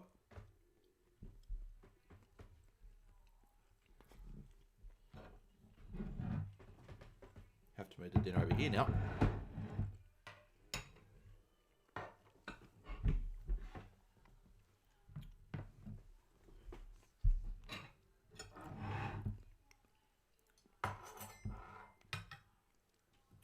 Alrighty, let's get this second half underway.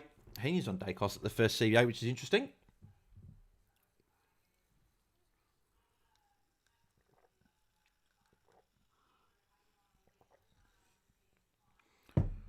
Wonder if that golden tag will still be on.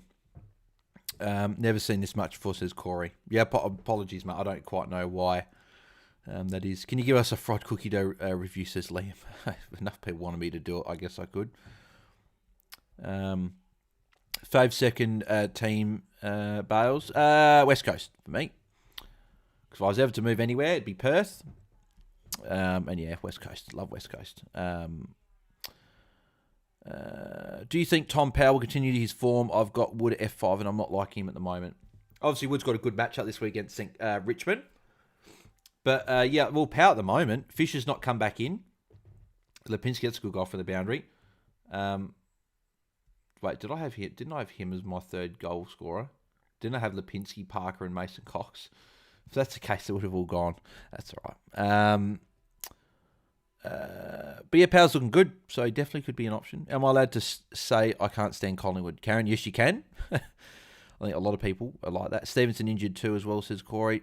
Horn France will be forward next year, says Power Prawns. So if he is, that'll be very helpful. He'll be one that will be a pretty popular starting option with his role.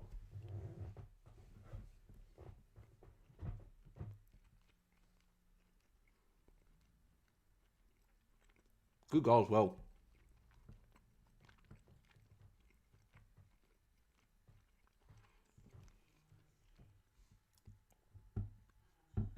Don't know if they're reviewing that, but don't know. Months ago, okay.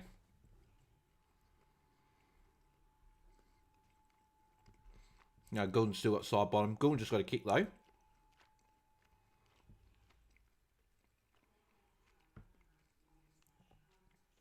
And boundary throw in.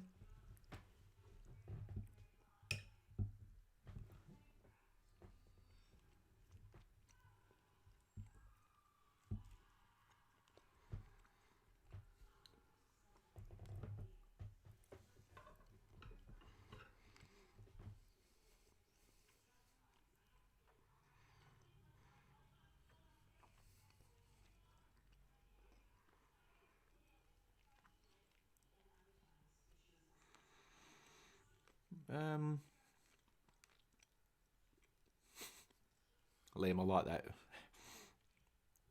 If you move to Perth, I'm sure Tim's got a house for you. I hope so. Thanks, Bales. I'd like to have you live in Perth so we can see each other. Yeah, I'll have to see. I don't know when I'm going to Perth next. Probably won't be this year. I was hoping to get there one more time before the end of the year, but don't know if that'll happen.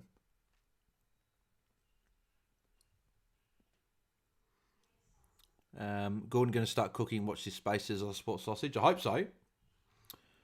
Is UFC Paddy the Baddie fights? Yes. Yep. Yeah. That's UFC. Paddy for the other week. Very good, actually. Very good submission for his one. The guy was fine, though. He went for a takedown, which is very interesting because Paddy's a very good submission person and they took him down, which is interesting. But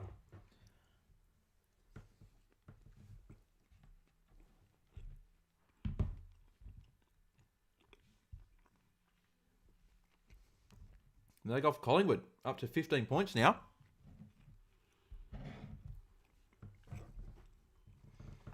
Very interesting.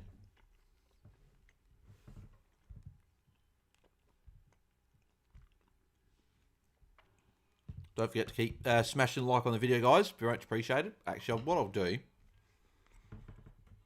I'll update that poll. So 60 votes. Pretty good. Would have been good if the 60 people could have stayed. Could have got more people, but 60 votes is pretty good. It's a lot better than what I thought we were going to get. Would have been good if, yeah, as I said, 60 people could have stayed around, but that's all right. We'll start a poll. So I'll just ask, what game for tomorrow night's watch along? And I'll do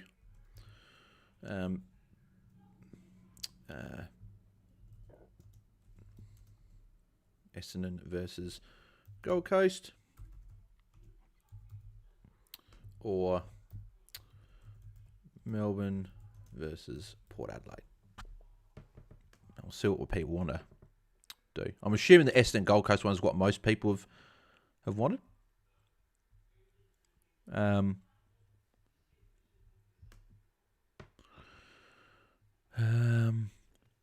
on, Swan, says Corey. His hair looks ordinary when he fights. Yeah, it does. Ads are bugging me, says Andrew. Yeah, I don't know what's going on with the ads tonight, guys. I can't control it, unfortunately. Actually, I'll see if I can. I'll see if I can change a setting. I'll just have a look. If there's a setting. Actually, I would have to do it on here.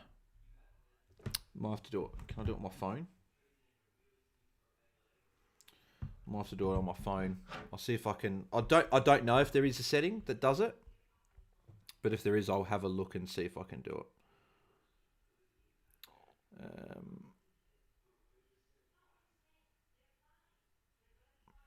Let's have a look. You go live. No, it's only come out with our preview.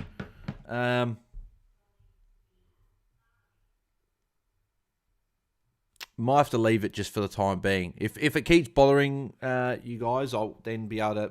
I'll log in on my computer and change it, which means I'll just have to take off the stats for a second.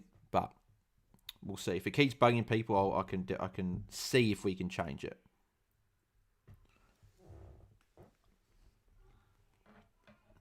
No goal for Collingwood. 22-point lead.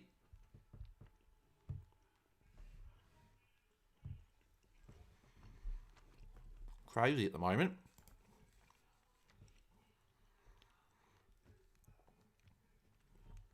And again, none of our players are up here either.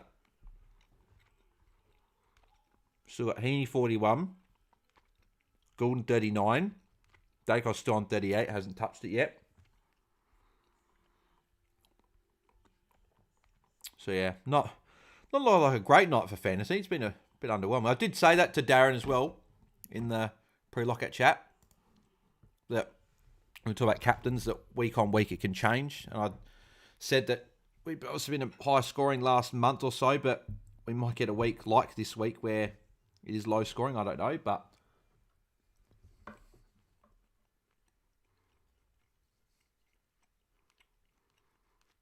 think Dacos has gone to the bench as well.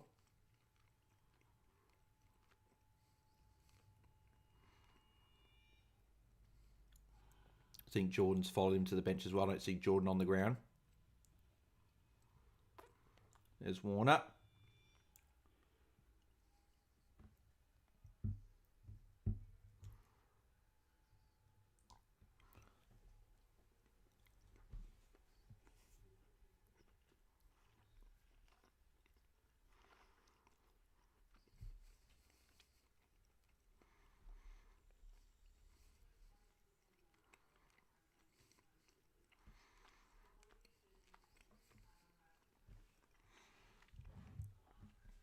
Right. What was saying code overload for? Okay, weird. Notice City keep getting pumped. Oh yeah, same about Goulden getting involved. Roberts keeps getting involved though.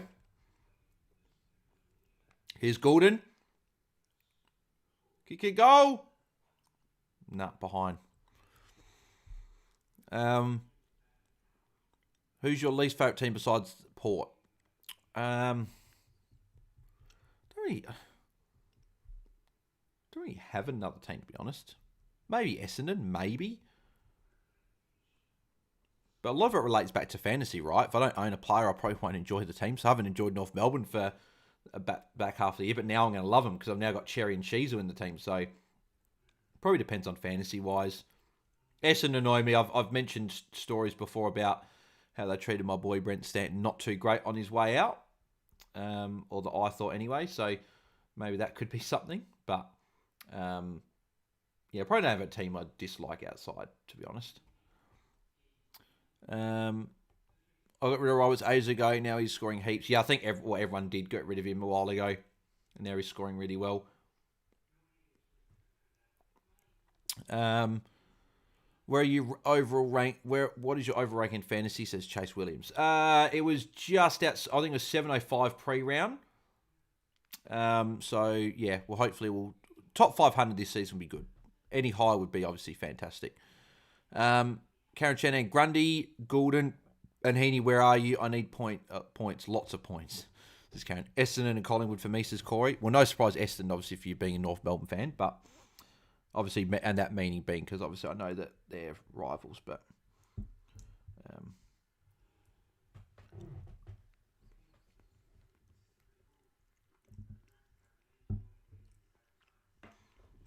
yeah, Hayward goal, so it's back to 15.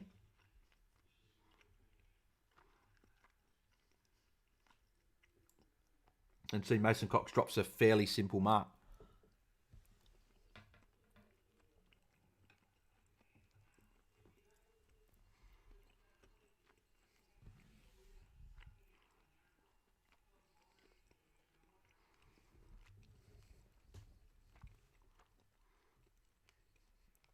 Looks like Dacos is still off as well.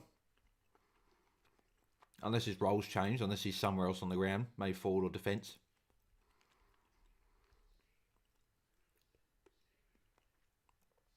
No, Dacos still on the bench. Interesting. So he's been on the bench for a little bit this quarter. I think it's already been 4 or 5 minutes.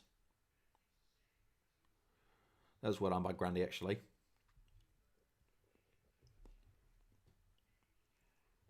Collingwood should have this. Yeah, they'll have this covered.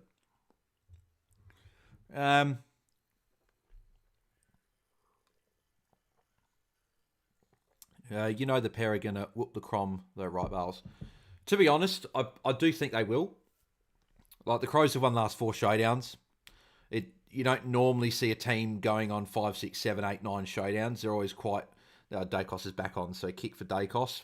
Bad kick that, though. He turned it straight over. +6 for Heaney. Yeah, I do have a feeling Port will win that game. Yeah, they're due for a showdown win, and they are playing well at the moment. So if Crows win, then great. But yeah, I'm a bit nervous for that one. I always go to the Essendon games and hate my experience with fans in the past. Andrew, I need Goulden for 60 more points, Heaney 70 more points, Amadi 70 more points, and Grundy 35 more points.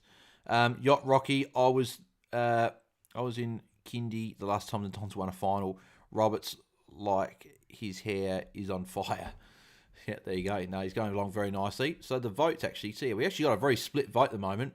Gold Coast, Essendon's 56% and Port Melbourne 44%. So yeah, to keep getting your votes in, I'd like to see what people go. And the majority will be the game I probably do, to be honest. So let's have a look at the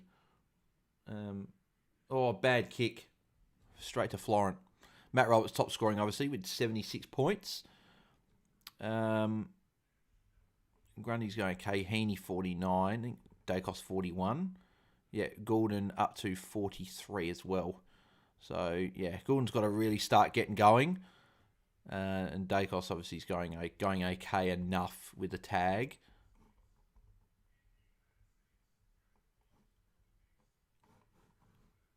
So it's a goal. Sydney kicked a couple in a row. Back to 8 points now. So definitely game on. Are you doing a watch-along for Freo Geelong? Probably not, no. Andrew, I wouldn't be. That's just... I don't do watch-alongs normally during the day. I only do this Friday night and Saturday night, so whatever games are on then is what I do. Need to keep Heaney down as a trade him for Jackson a few weeks ago, says Corey. I'll take a 90 if Heaney gets to a 90.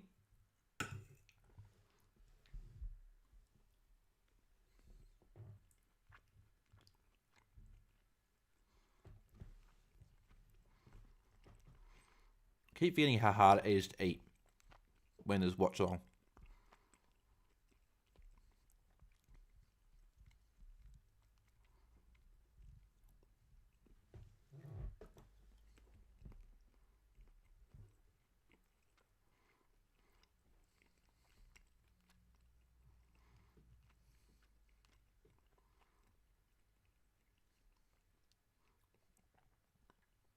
Oh, good tackle from Lloyd. That'll be holding the ball against Schultz. Good tackle from Lloyd there. Came out of nowhere.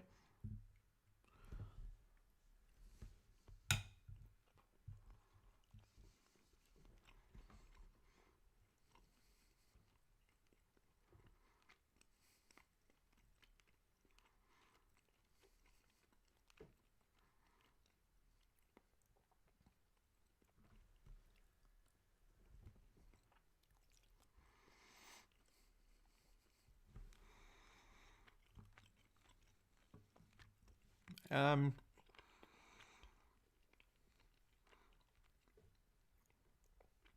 Chandler, I wonder if the Swans are tanking to influence the final 8. I just think not playing very well. It's always a good thing that they're not playing well now. And then hopefully, and if they get their form going in the last few weeks, that's what they'll want to do. Because if they can get their form right before a couple weeks before finals, that's when they're going to be dangerous. But you want to be going into finals, obviously, when your form is up. So they'll be concerned at the moment, but as long as they can get it corrected soon, and there's Dacos will get the tackle there. It's annoying. He'll get himself to like an 80 Dacos, I reckon, still. He'll just do enough. Grundy free kick.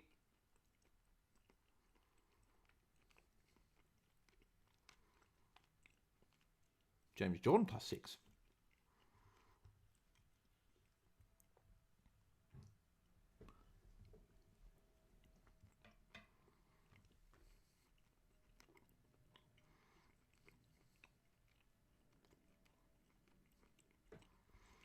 I don't know if Dacos got a handball there, but if he did.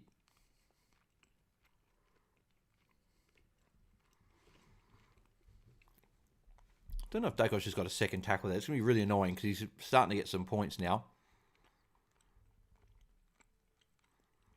Up to 51. Yeah, they gave him the tackle. Absolutely ridiculous. Wasn't that good a tackle. Shouldn't have been a tackle. He's now up to 51. It's really frustrating. I need him to be quiet. So Heaney free kick.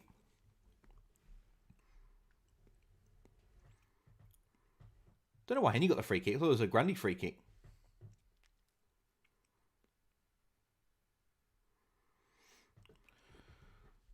Long ball. Parker nearly marked it. Warner. No. That'd be out of bounds on the full.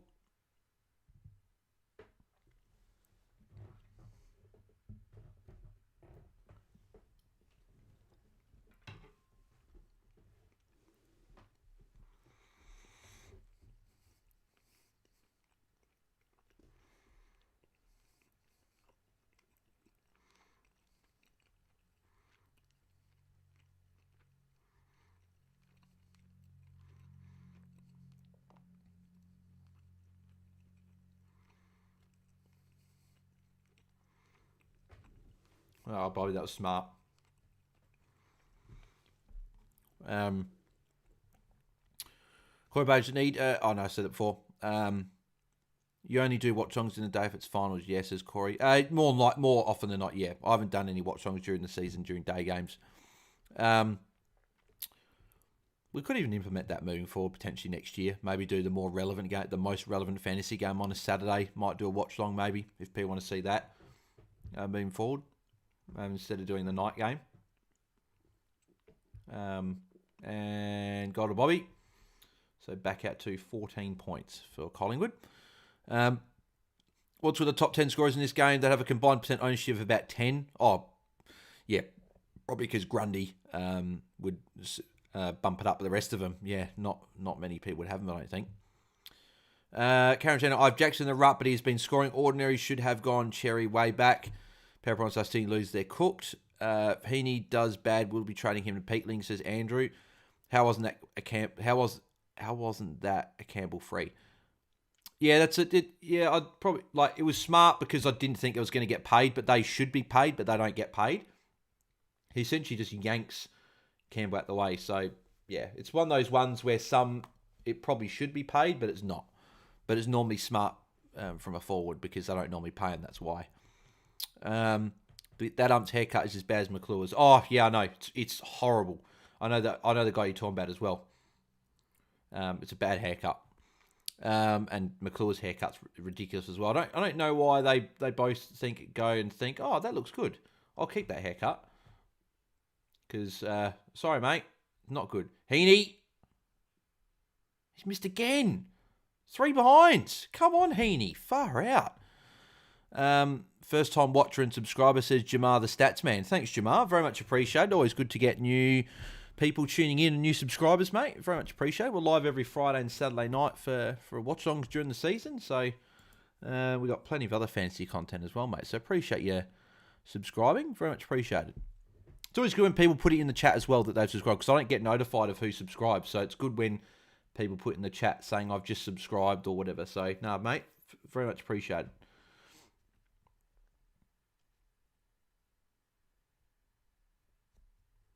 Got just under 7 minutes to go. Not a great kick, Doskin Elliott. May still work, though. No, rampy tackle, ball in. Or throw in, I should say. Still on this dinner. There's a lot here, but it's just not. I would have finished this a little bit ago if I wasn't doing a watch song. But it's so hard to do a watch song and eat.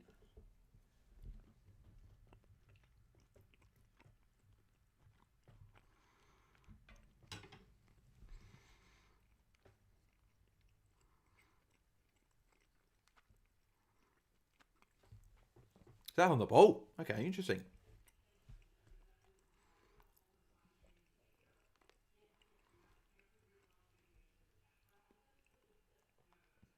I don't know why he didn't switch. They had numbers on the other side. The switch was set up. Darcy Cameron, good mark.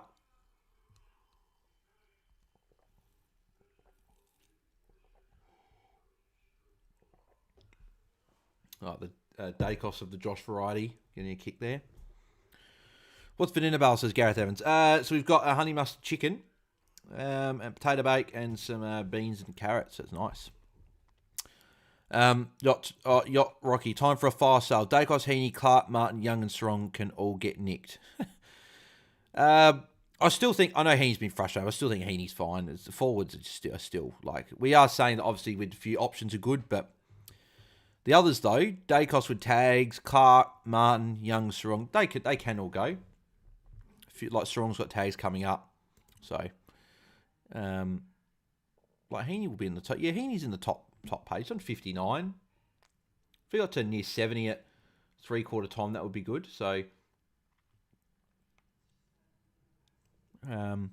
just don't see Gordon though. Gordon's the one that's been really good. I know Gordon's getting some attention from side bottom, but seriously, like not like side bottom's a class 1 or grade A tagger, like doesn't tag.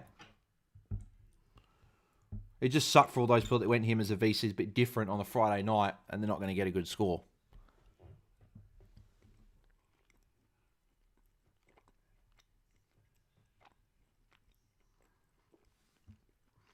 Hopefully you have Marshall or Cherry, and you can loop him with one of them.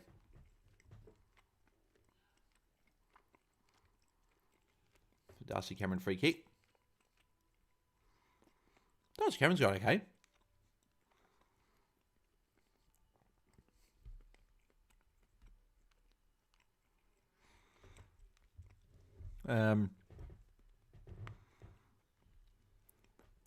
Andrew, our VC Daryl tonight. Yeah, I know it's a bit disappointing. I didn't see the side bottom tag coming. Sort of definitely came out of nowhere. Heaney might get a tackle.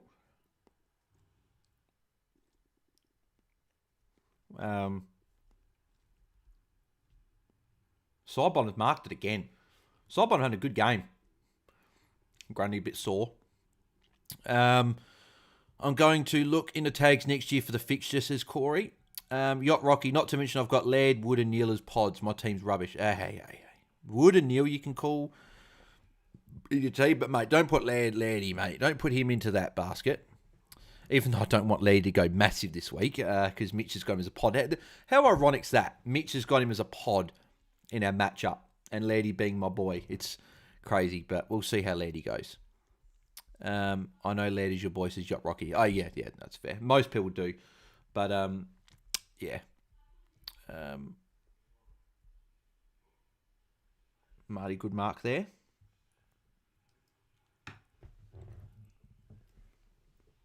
Where's Gordon? Far out. Here's Gordon.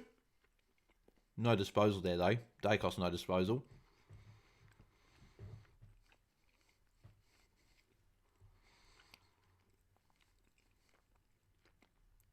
Bit of fumbling going on. Might be a bit dewy out there.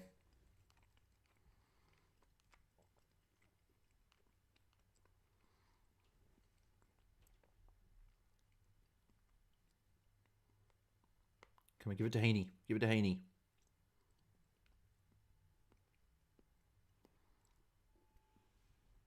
Another big ball up. Jamar, stats man.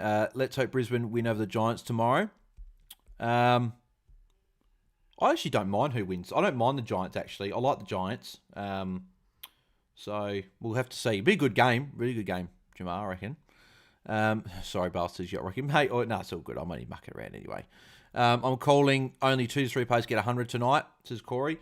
Yeah, but that's the way it's tracking. It's definitely not tracking like there's going to be much more than that, to be honest. Don't let Dacos kick off in the pocket. Dacos got a kick, though, still. But there's Goulden for a handball. Could get it back here. So Goulden, he's going to get another kick. Yeah, so 2 touches. McCartan should have given the handball straight away. And they've pinged McCartan folding the ball. If they didn't, Goulden would have got a tackle. Here goes Dacos trying to start a bit. I took Drew over McCluggage against all advice. Let's see how it goes. Well, bet your gut in, Power Prawns. I said that obviously on our pre-lockout chat. If your gut's telling you Willem Drew, go for it. I know I wouldn't pick Willem Drew, but if your gut's saying something, go with your gut. Over McKercher, yes. I thought it was McKercher.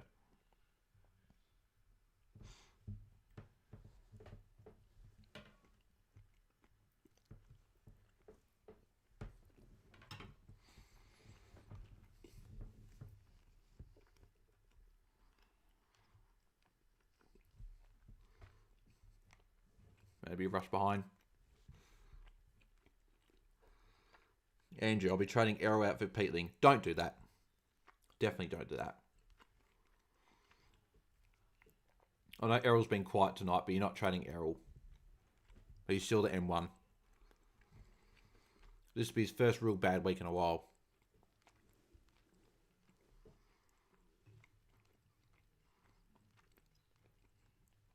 Yeah, I think Grundy copped one on the beak. Looks like he's a bit of claret.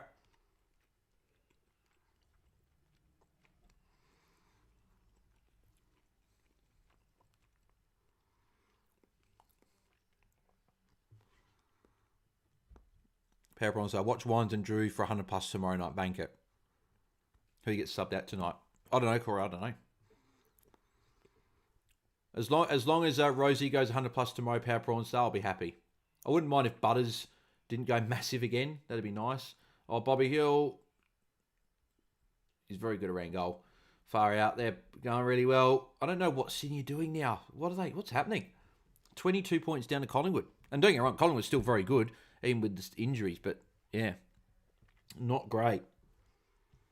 53 seconds to go in the third quarter as well. So, very interesting. If Sydney lose this, as people have said, if they lose to Essendon next week, they'll be 5th.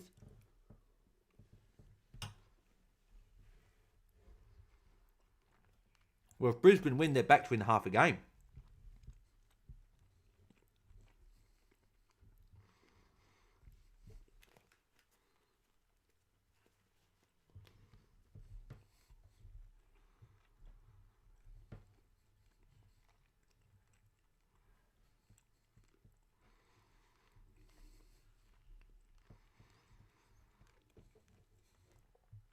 Collingwood can still win the flag, says Yacht Rocky. Yeah, I know they can. And still make finals.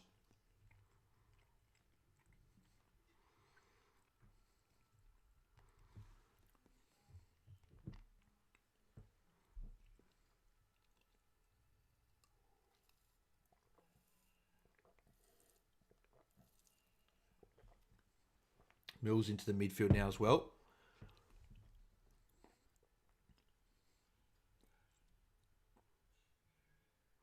Heaney free kick. Heaney's getting himself to an okay score. Like, as a forward especially as well. Like, if he gets a 90, you're definitely taking that. Parker. Fox rush behind. Gareth Evans, who have you got win the flag this year? It's got to be... I've got to pick Brisbane, don't I? I can't pick Sydney at the moment. Like, Sydney is still definitely a chance to win it, but for me, if I'm picking someone based on what they're doing now, it's probably Brisbane. And probably Bulldogs are the other team that are playing really well at the moment. So it's really hard at the moment. Like, Sydney would have been the team would have said ages ago. Everyone would have said Sydney. But they've really sort of struggled their last little bit. Like, I think Papley's a big out. Papley gives them not only forward pressure and obviously very good forward work, but he also, I don't think Dacos got that handball off in time. He also gives them a lot of energy as well. So him being out, I think, has been a big out. So we'll see if they can turn it around. It's 21 points though, so it's still game on. But yeah, Collingwood in a good position. But yeah, so probably Brisbane at the moment for me. Freo are definitely a shout. Obviously, we just see how long Tracy. I know how Tracy's out for, but there you go. It's showing the AFLW ad. Come on, looking forward to this. Hopefully the Crows can go well this year. Telling you, Bales, Port's mid-structure has changed. That's why we're playing so well. Yeah, that's a good point. Cam McDowell, Brisbane will go to first if they win and Sydney lose. Okay, so they can actually lose top spot if they lose tonight. Yeah, wow. Very, very big, considering they were over 3 games above second at one point. Sydney is a key tip for my league of tipping, as need them to win to start on top of tipping. Brisbane versus Giants is my tip to start from start of the year. Yep, fair enough. Out of Sean Mann and Calamarchi to Matt Tays Philippi, it's got to be Calamarchi out of the two, Andrew. I'd be getting rid of him. So we'll go through the scores. At 3/4 time, so Josh Dacos is now top scorer for the game on 83. Matt Roberts, 81, going along nicely as well. The marks haven't been there, but his touches have been. Darcy Cameron, 78. Sidebomb, 77. Blakey, 72. Criff, 71. Heaney, 67. Disappointed because in a low-scoring game with 3 behinds, he could have easily been the top-scoring player. Warner, 60. Grundy, 60. Then we've got Dacos on 53. So there, they must have, because he kicked at some point. They must have taken something away. Like they might have taken a handball or something away. But anyway, he's on 53, obviously being tagged there. And Goulden, 48 for Goulden. Only 10 disposals, only 1 mark. Yeah, interesting. Parker, 31, obviously. Mills on 26. And I didn't vice captain in a draft league just because I had no one else from tonight, so I just sort of had to do it. So there you go. Because you might as well just chuck it on someone. Did I actually have anyone else that's actually going well? I could have VC'd. I wouldn't have taken any VC anyway. I think my top scoring player in that league is Joel Amati on 50. But he was on my bench, I'm pretty sure. Cunningham, 49. Yeah, so I've got a few players in this game on my draft team, but not many of them are really good. So forever that the decision is Dynasty League I was in, I'd pick 18 teams, I'd pick 16 or 15, and I went bloody Callum Mills over Zach Merritt. That will forever haunt me. I just thought Mills being a young guy, a couple of years, but no, that's going to forever haunt me. Do you think anyone will ever top Tom Rox's 2014 season? I swear he was counting his stats that year. I don't think anyone will, to be honest. The game's too even now that just don't see people averaging over 120, 125 anymore. Like this year, top averaging players, Marshall, 115. I know we had led a couple of years ago, 120, and then before that was Took and Steele, but they're the only 3 people in the last 6 years or so that have averaged over 120. So that I can recall off the top of my head, maybe there was someone else. But Port can be 3rd or 9th. Dang, says Power Prawn Star. Some guy from Supercoach Nuffy's page has Joe Richards captain, forgot he's an in, and Bont VC forgot to change. Uh-oh. Power Prawn Star, none of these scores matter. Everyone has them. Yeah, exactly. It's if you don't have them, that's probably going to benefit you. If you don't have one of these players, you're missing out. Well, you're not going to get a big, like a low score. So, obviously, Mitch is looping Dacos, though. So, if he goes bad, he's either not going to get one of Cherry or Marshall in. So, it'd be interesting to see if that happened, if he would get rid of one. But yeah, so we'll have to see what he gets, though. One more quarter to go.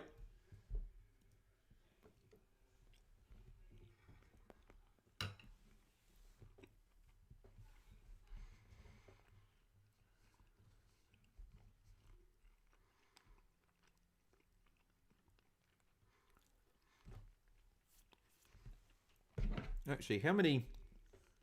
I want to see if I've dropped much rank.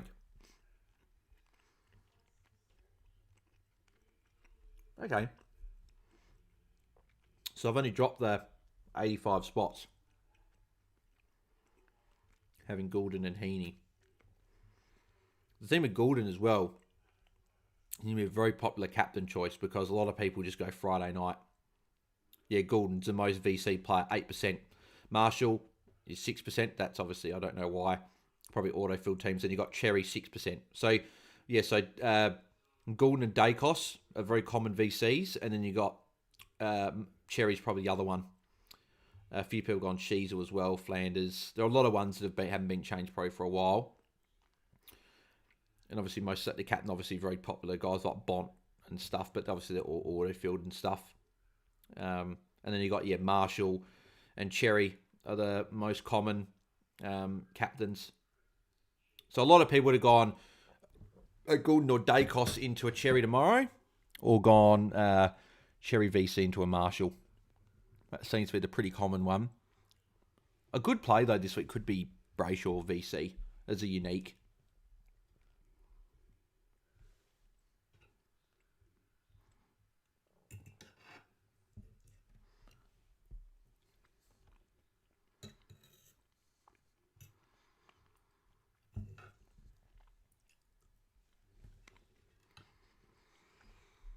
Any late adjustments? Let's have a look.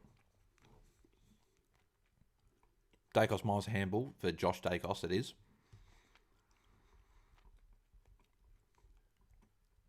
Dacos still 53. Goulden still 48.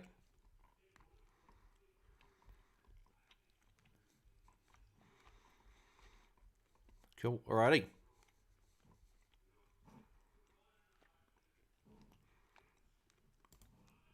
Let's go last quarter. Let's see if Sydney can get back into the game. Shizu could get a snout one day, says Powerpoint. So yeah, great, yep. He's got certainly got the game. Whether he does or doesn't, it's a good question. Matt Roberts tackled, so no touches there. Oh, not Dacos. Dacos got a handball. Lipinski fumble. Ball in. Corey Badge, I'm so annoyed. Couldn't change it. I had Cherry and Marshall VC and C the whole day. So why did it have it the other? Why did it change, Corey? Did you change it for a bit and then want to change it back and then it got too late, or did something accidentally happen? Ned Long arguably could have got Ned Long could get a free kick there as well. Yeah, twice in a row. He got holding the ball. Probably could have got the first time. This could put a real dagger into Sydney. If they kick this goal, it's out to 27 points. Which would be very bad because obviously I was saying as well that it's not bad they're playing bad at the moment and trying to get their form. But if their form doesn't come back, it was all for nothing because they're going to be in they're in a rut completely. Sydney Adunsky says Yacht Rocky. Yeah, well, you could be right. If they lose this game, they're still going to get probably top four. So there's still a chance, obviously, they've got to turn their form around. They did all the hard work early in the season, but it's all coming undone a bit. Corey Badge, well, I did my other trades and then reversed it, and Goulden still had the VC and then only noticed at 7:39. So, yeah, 1 minute before the game started.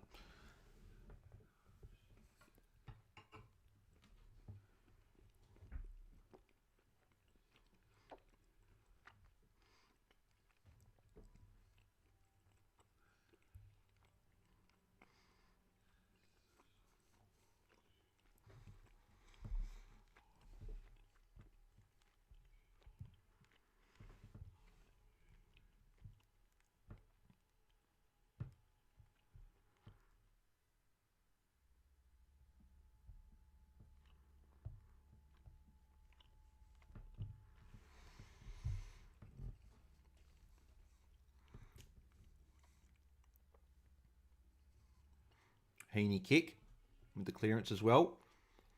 Side bottom mark. So side bottom playing on Goulden even in the forward line.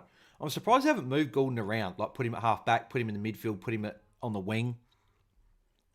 Try and get him away from this tag. Because Goulden's had no impact.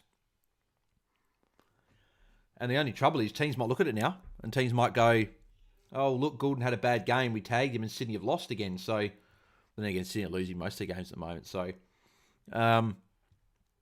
as was doing trades with Marshall without Marshall in. Okay, fair enough. Yeah, that sucks a little bit. Hopefully, Cherry goes well for you, mate. and then he can put up a big score for you, and then you don't have to worry about it. So he goes 120, then it doesn't really matter.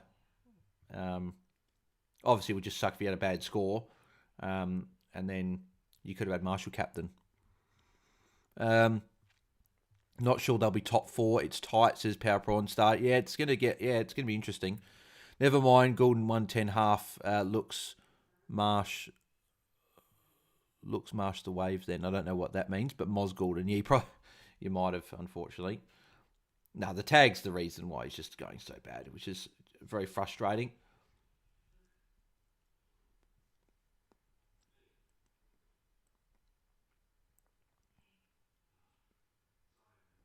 Here's Dacos. Dacos with a kick. Got smothered. That'll be a tackle for Dacos as well. What's the bet?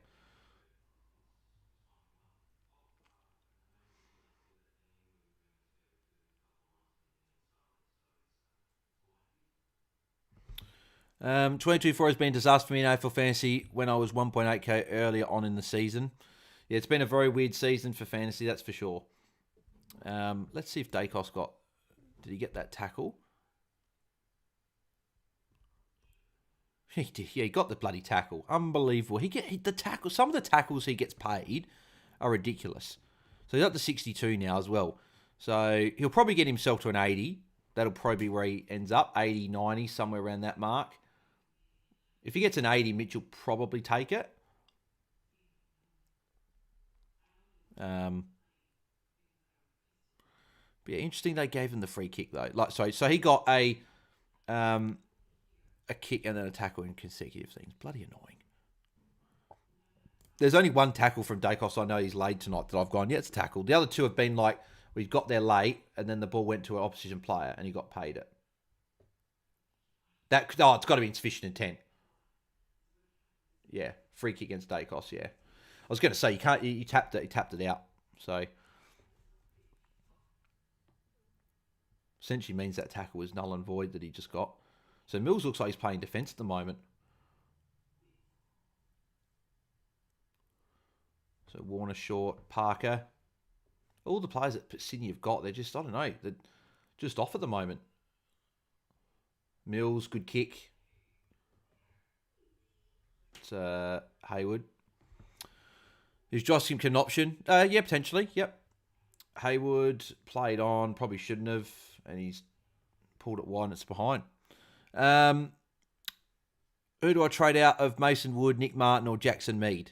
Jackson Mead for me, Cameron McDowell. It's got to be Jackson Mead. Like Mason Wood's got Richmond this week, could still put up a good score, and then I think Martin's your least of your worries out of those three, I reckon. So I'd go Mead, Wood, Martin in terms of my priority. Have we ever had a year this bad for forwards? Can't remember a worse crop than the current one. F6 in the best 22 is currently Danaher. No, I think this has been the worst forwards we've had for a while, but it's not going to get any better. So Dacos has just come off for a rest. Jordan's also come off for a rest. It's not going to get any better next year because we're going to lose. We'll lose Zorko. We'll lose Flanders. We'll lose Heaney. We'll lose Caldwell. That's the top 4 all gone. So Bailey Smith is going to be probably people's F1, to be honest. And then you're probably praying on the fact maybe a Sheasel gets forward stats, but I think he's on track to not get it. I think he's going to be a defender mid. So I don't think we're going to get Sheasel. Maybe Horn France if he gets it. Maybe we need like a Mills or a Parker to get it, and we'll see if that happens or not. But Hef said potentially Bolton is gone as a forward. Yeah, Bolton won't be a forward either. But then again, I don't think he was really going to be an option for us. Goulden kick as well. I just don't trust Bolton as an option. Maybe if he went to Freo, he could be. But is he really going to crack into... He can be a forward at Freo. He's not going to crack into the midfield. He's not playing ahead of Brayshaw, Sarong, Young, Fife. He's going to be a forward. So I don't even think Bolton would be an option. Who's getting forward stuff next year? Yeah, well, the hope is a Sheasel plays predominantly as a forward for the remainder of the season, gets forward status, but I don't think he's going to, even if he played mostly, I don't think he's going to get there and or whatever. Then you've got to hope like a Mills or a Parker get it, then maybe they become options, but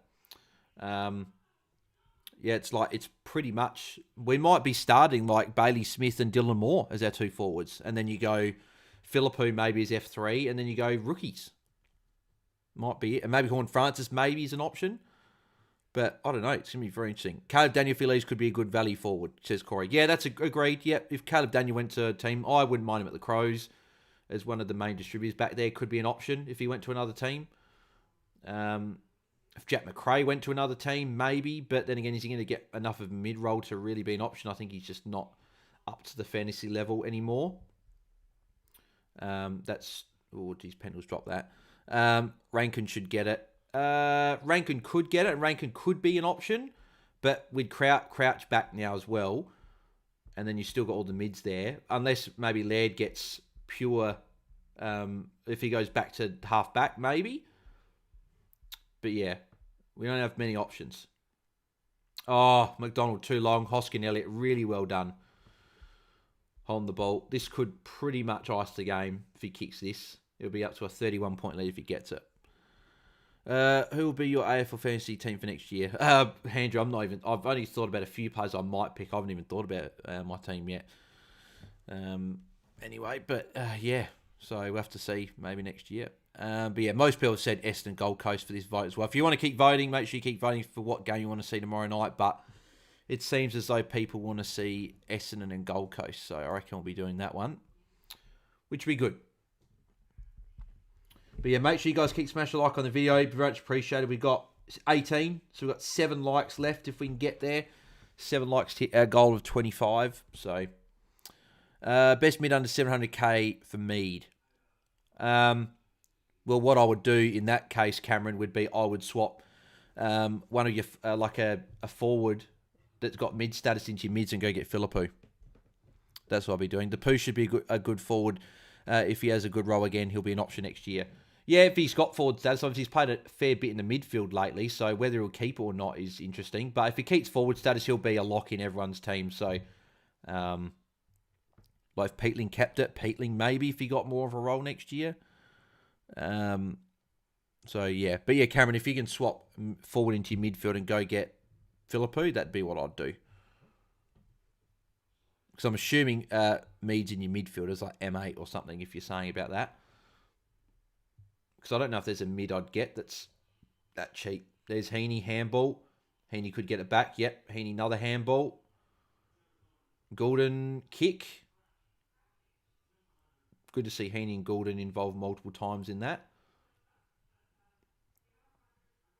That can't be deliberate. Oh, that's not deliberate. Stupid bloody idiot umpire. Firstly, go get a proper haircut, you idiot. And second of all, that's not a free kick. Like, Robbie Fox has been tackled. Like, he pushed. He got pushed out. Oh, that is a joke. Seriously. What more can Robbie Fox do there? What more can Robbie Fox do? He got pushed. There you go. Everyone's saying this. Yeah. Corey Bays, that's a joke. Yacht Rocky, that was horrific. Corey, he got pushed. Yeah, exactly. Stupid. Again, these umpires. I hadn't complained about the umpires all night. First time I'd done it. But they get me every night. There's some bloody one that they'll get. I already have Philippou and Peatling, says Cameron. What was your other trade, Cameron? The best it's ever been, says Yacht Rocky. Oh, yeah, I know. What a load of crap. Yeah, Cameron, what was your other trade?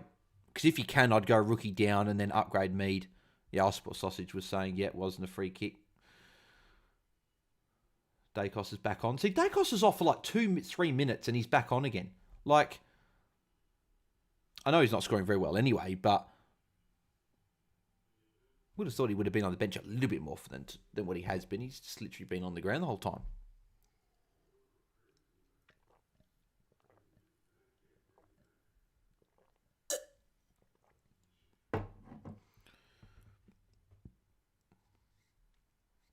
Dacos handball. Kick around the corner. Goulden's around the place. No, that's be a throw in. I'm just trying to get more Vic teams to the final, says I support Sausage. Mate, I've said that a couple of times. No, it's, yeah, just the umpire's just not good. Will Alex Sensby drop next year? Don't know, Andrew. That's one probably for the end of the season. It'd be interesting to see what happens. Heaney up to 79. Like, Heaney's now the 6th highest scoring player for the game. So, like, in a low scoring game, he's kicked 3 behinds as well. Could have definitely been he could have easily been the top scoring player if he'd kicked straight. There's Josh Dacos. Not a great kick. Blakey will intercept that. Heaney. You got Heaney on a lead. Oh, it's a bad... she's not a bad kick, to be fair. Actually, good mark from Hayward there. Was a good kick. I thought it was bad kicks. I saw Heaney leading, and I thought that was the obvious kick, but he went in board, and it was a good kick. Is that Jim Beam and Coke? Nah, just Coke. Normal Coke. I don't drink much alcohol at all. Jai Clark to Philippou. So Cameron, if Mead is your worst player on field, I wouldn't worry about doing. Because I'm assuming you're trying to do it as the S7 loop. Because you got Mead, I wouldn't worry about it. I would just go. If I were you, I would go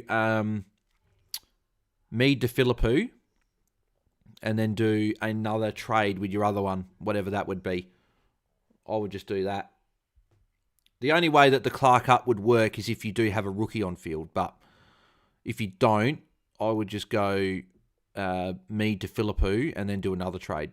Very low scoring fantasy game. Yeah, it is. I support sausage. Very low scoring. We still got just over 10 minutes left, but it's not like it's going to be a barn burner in terms of like multiple hundreds. Like you got Cameron Dacos, maybe side bottom could get there from here. Roberts as well. You probably think after a good game would get there.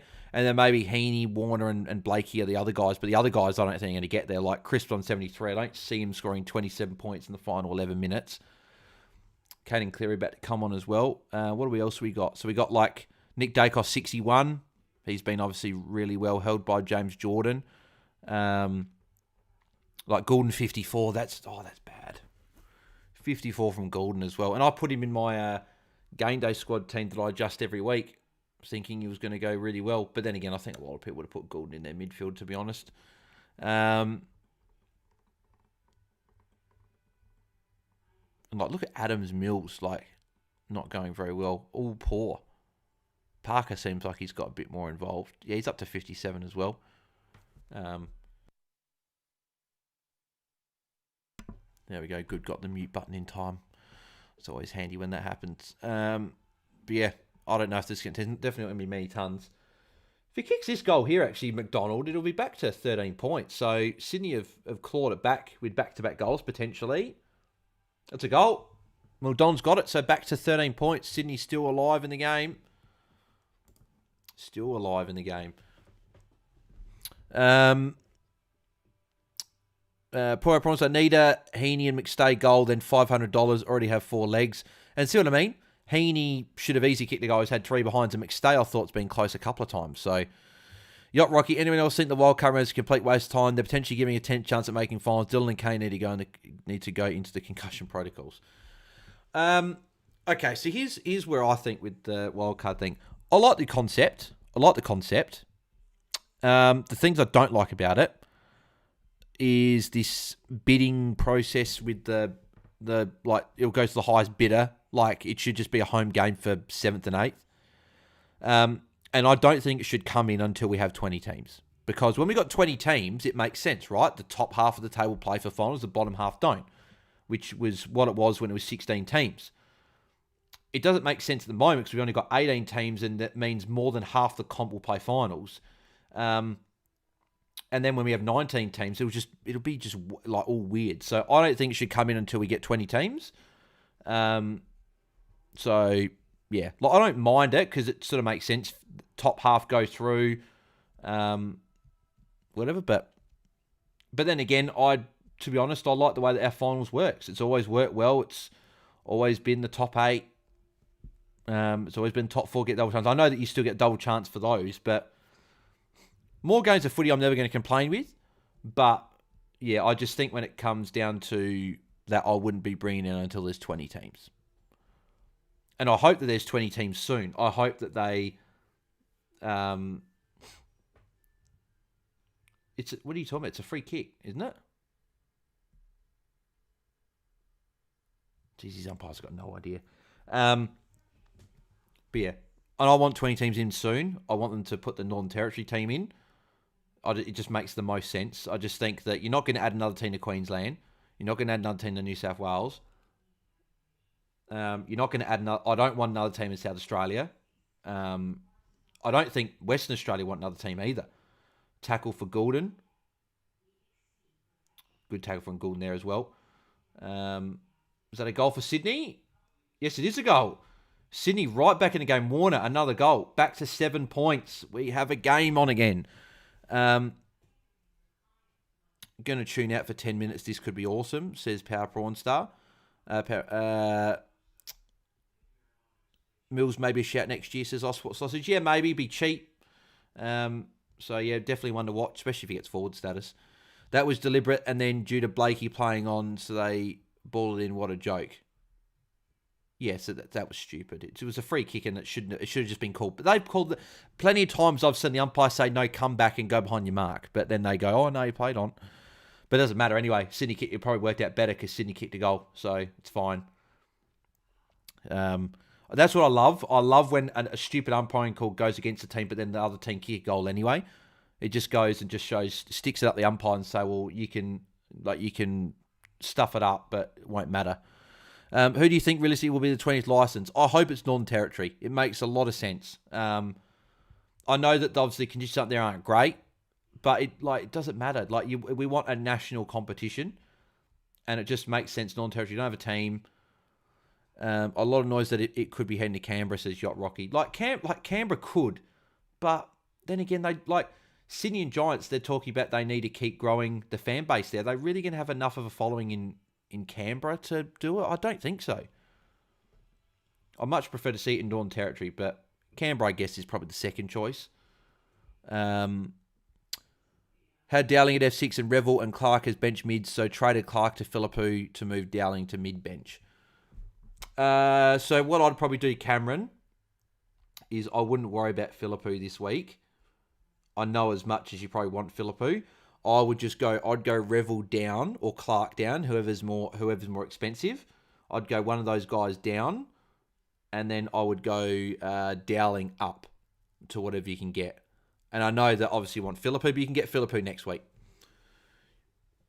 You can bring him in. I don't think he's going to go 140 and burn you, whereas I think you can get a better mid or a better player that's more expensive that has got a ceiling. So I'd probably do that. Heaney free kick. So Heaney could hopefully Heaney gets his ton. He's definitely getting into the game more the longer this game goes. I think Goulden's on the bench as well because I saw side bottom on the bench. Cleary, bit of a fumble. Did well though to get back to Lloyd. Still got 8 minutes to go. Oh, McLean nearly marked.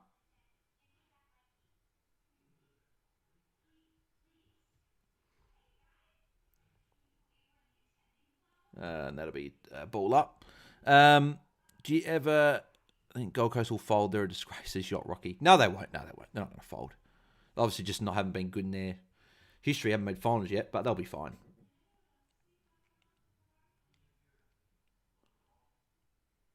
There's McState. Still can't believe the Suns had easiest draw and couldn't make finals. Had North, Richmond, and Eagles twice. Yeah, I know. They just didn't win away from home. To be fair, they don't really have the list, to be honest, that's a top 8 list. They got some good players. They got players that are definitely showing promise, but they're not ready yet. It's probably a good thing they didn't make finals because I don't know if they would have gone that well in finals because if it was away from home, imagine them playing if Carlton finished 5th or something or Sydney finished 5th. Imagine one of those teams having to play it. So Heaney, two handballs there, just got the handball away. Imagine Gold Coast trying to play one of those teams away. I think they could have got mauled. A bit like the Crows last week where, yeah. Karen, Chad Warner on fire when I had him. Useless. Ossport Sausage. Mitch, you got Dacos on defence loop. Interesting with no bench loop. No. So he would have benched him on there, giving him the option that if he wanted to change his trade and maybe not trade Jordan Clark and maybe just do maybe go get someone. It'd actually be interesting to see what he does. It probably means he doesn't go get English. Sorry, it doesn't go get Cherry. He probably goes a rookie down and then goes someone out. That would probably be what he does. He just won't be able to do those 2 trades. Be interesting to see what he does. Maybe he might not be able to. Maybe, I don't know. That'd just be interesting. I'd prefer to give him that option and make him try and work around it and maybe not do one of those trades. Actually, what he would probably do is he would instead of trading Jordan Clark out, he would probably trade a mid out. Like he actually could go Rory Laird out, to be fair. He might go Rory Laird to Sinclair, keep Jordan Clark, and play one of Peatling on Myers. That would be, and loop Myers in the midfield and try and get that score. That would be what I'd assume he would do. Or he'd loop Peatling and get the best of Dacos and Peatling. That would be what I'd assume he'd do. Obviously, Dacos strung is good for me, right? Like, if I'm trying to make up rank, everyone's got Dacos above me. Not many people would have looped him. So, and obviously it gives me a slight edge in our matchup because I don't have Dacos, whereas Mitch does, which means he'll have to change a few things if he does. He might not, but we'll see. 6 minutes to go still, though. He might still, he could still get a quick 20 points and get to an 80 and then it's fine. So, here's Heaney again. Heaney with the don't argue. Good kick. No, McLean couldn't quite. So ball in again. Yeah, sounds right, says Oswald. So yeah, I think that's probably what he does as well. Or he might get Philippou in some way as well, play Myers on the field, put one of those forward mids into his midfield and trade a mid. That'd be what I'd assume he'd do. But what's Dacos on? It's 63. So if Dacos got another 10, 15 points and got to a 70, 75, 80, I'd probably almost say he'll just take that. I think Dacos just got a handball there, but they might have added that.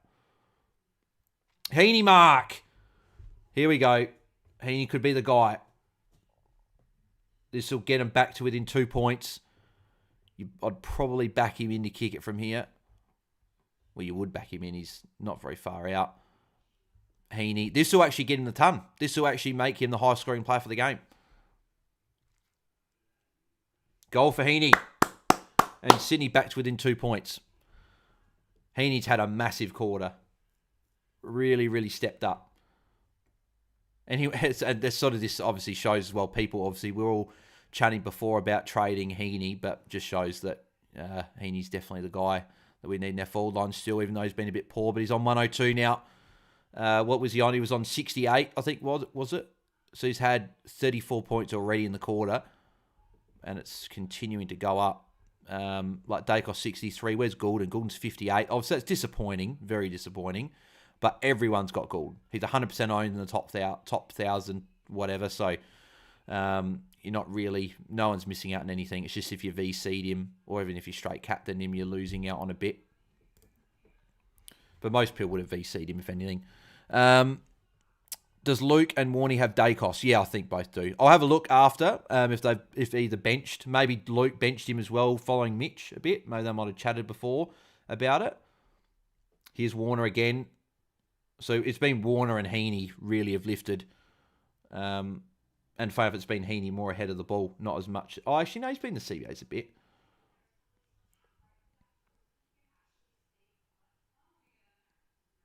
And that'll be out of bounds. Dacos nowhere to be seen, says Yacht Rocky. Baito outscoring him. Yeah, he's been tagged. Wow, Cox got pinged for that.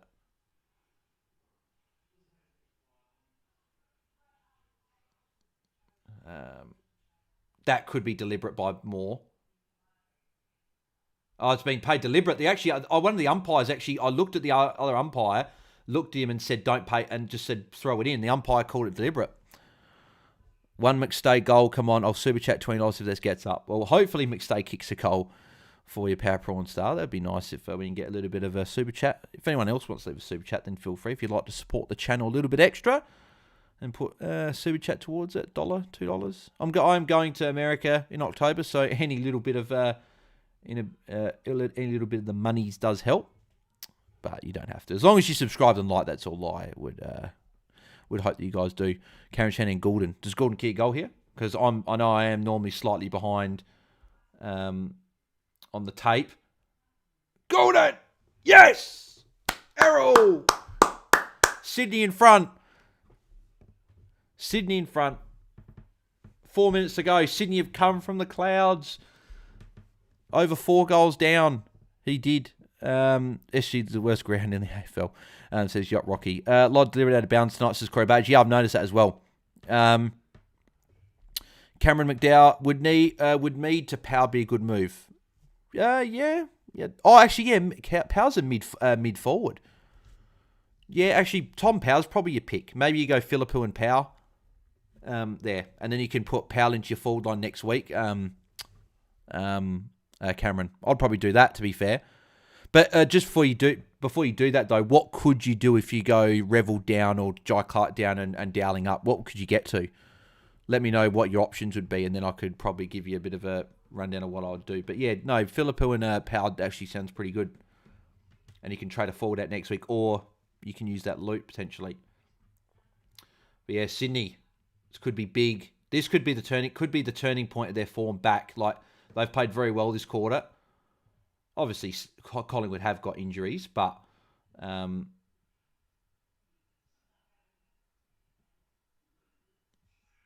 Dacos handball as well, just in that congestion. Here's Elliott. Give it to McStay. Where's McStay? He could have passed to McStay, and he went for goal. Bloody proud prawn star, mate. Could have passed it. Unbelievable. Oh, Errol says, "Yacht Rocky." He did. And my phone's just gone. Actually, no, it's not. It's fine. I thought my phone was going flat for a second there. Oh, no, it did. Okay. I'll have to use my backup non-internet phone for the time being. It's got Wi-Fi on it. That's interesting. That's annoying. That was bloody phone. Oh, Heaney! What a champ. What a champ. He stood up in this last quarter. If they win, he's got 3 votes. No doubt about it.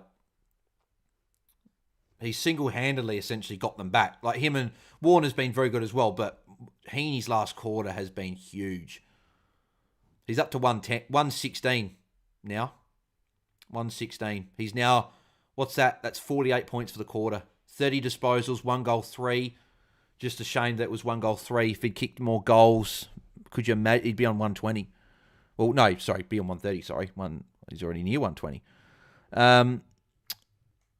Come on, Swans, says Corey. Let's go. This is good. Shit, well, Collingwood won't be winning that flag now. Does this officially knock Collingwood out if they lose this? Is that how it works? Is that what happens?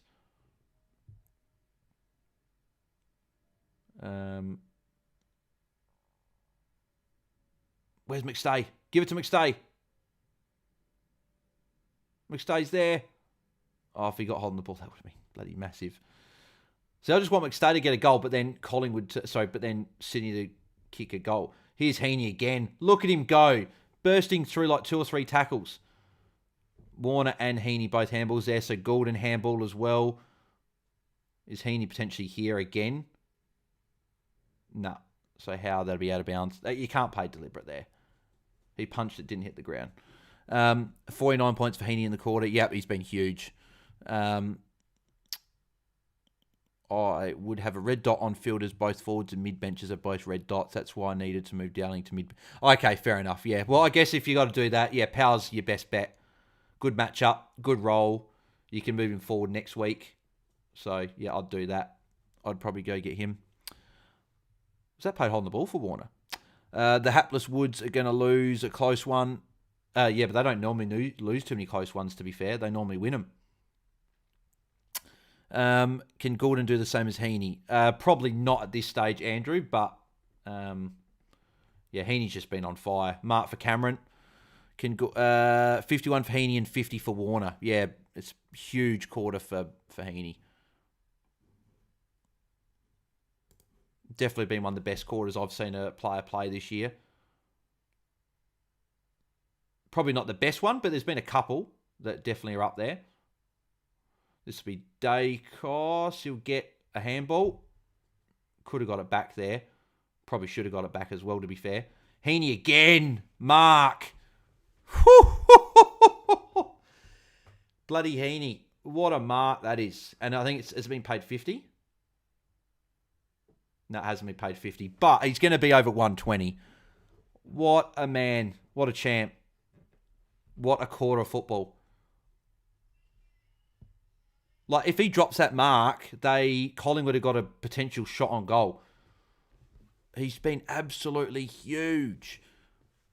if he gets another +6, he's going to be on 60 points for the quarter. It's been ridiculous. Like, huge quarter. Here we go. Josh Dacos. Going forward, here's McStay. Power Prawn Star. We need. Oh, hang on. Get it paid 50? Oh, if that got paid 50, then you could have been on for your multi there. Joe Richards is on. That's the first time I've seen him. But again, I don't know why these teams sometimes use their subs so late. It just doesn't make... See, for me, that is actually a 50 because McCartan never came back to his mark and he creeped way over. I would have paid that a 50. Heaney's my round 23 trade-in so far, says Corey. No ruck there for... Oh, nearly Darcy Moore. 19 seconds. Parker kicks it away. If Amadi gets the handball across or if he shepherds, this could be it. Yeah, this will be it. Oh, no. Hayward slipped. But that'll be it, though. Heaney +6. Kick it, quick. Kick it. You'll get more points. Kick it. What a win for Sydney. There it is. I don't know if Heaney kicked it after the siren. I wonder if he kicked it at goal just to get the extra touch. But what a win for Sydney. That could be definitely their change in form for the season. I think it officially knocks Collingwood out as well. Heaney, defence versus position. Teams struggle to score well on the wings against Essendon Adelaide. Is Goulden a trade? Nah, Goulden's not a trade for me. He'll be best. He'll be staying in. Heaney is my round 23 trading so far. What a win, Yacht Rocky says. Bad luck, Power Prawn Star, you were close. Yeah, Power Prawn Star, they keep getting so close to their multis, but it's always one leg. 127 for Heaney. Yeah, I think 127. I don't know if he kicked after the siren, but what a quarter. 59-point quarter. Absolutely huge. Can I actually just... I just want to look at his last quarter in particular. I know he scored 49 points. I just want to see what his stats and stuff were. But who was it? Someone said before that he reckons there was only going to be 300s. And there only was. Heaney, Warner, Darcy, Cameron. That's it. So the rest of them were all under. Like even Roberts came to a bit of a grinding halt late in the game. He was on track for a 110, 120, but he stopped. I just want to see Heaney's last quarter and his stats for that quarter. So Heaney in the last quarter. So Heaney had 14 disposals, 4 marks, 1 tackle and a goal for 6. He got 60 points bang on the dot. So they must have taken a handball or a point away from him. But he got 60 points bang on the dot in the last quarter. Warner had 54. Parker had 33 in last quarter. And even Goulden had 21, which was pretty good for him considering how bad his score was tonight. But there you go. Heaney, huge score to start the round. What do we got? Josh Dacos, 98. Blakey, 95. Roberts, 91. Grundy, 85. So hopefully you guys traded Grundy this week and got one of those other rucks in. Crisp, 81. Goulden got to 69 in the end, which I think he got early in the year, actually, for one of his worst score at the start of the year. But bad score for him. Dacos got 67 with 25 touches. Obviously just no marks in the game. But... yeah, just again, Goulden, who's been the safest guy essentially all year, just again showing that every mid is just, unfortunately, this year just dropping a bad score every now and again. But yeah, Dacos, as I said, 67. Parker, 64. I've got Cunningham, 61, and Cam win a draft league, 60. Got Lipinski as well in a draft league, and Amadi. So all the guys I had in draft actually all went sub 60. I had more on my bench. I've got a lot of people in this team. So Mills, 44. Mill's going to be cheap next year. Very, very cheap. But yeah, what a win for Sydney. Massive win. Could be big in the context of the matchups. So, what do we got here? Heaney almost outscoring Dacos in just one quarter, says Yacht Rocky. Corey Blades, let's go. I get the tip now. 2 ahead of third and will most likely be ahead tomorrow. Karen Chan and Heaney only 86 Supercoach. That's very interesting that Heaney only got 86 Supercoach because of how good his last quarter was. Maybe they might scale it and he might get more, but I thought he'd get more than that. Goulden 65. Yeah, Goulden wasn't good tonight. I called 2 to 300. Oh, Corey. Yep, you, Corey. Yeah, good. Well, you're on the money, mate. Power Bronze. So Elliott had a punt. McStay was in the goal square. What a flog. Lost the game for the Pies and destroyed my 6-leg multi. Got 5 legs far out. Yeah, I know. Elliott should have passed it. Unfortunately, though, that's... End of the day, that's unfortunately what footy can do. Sometimes just doesn't all go our way. So, but yeah, let's have a look at... Yeah, so there you go. So the talking point, they're actually talking about how they reckon that McStay one should have been a 50. I thought it should have been a 50 because McStay's marked it. McCartan's come about probably a good 5 metres over the mark. I'm very surprised they didn't pay it.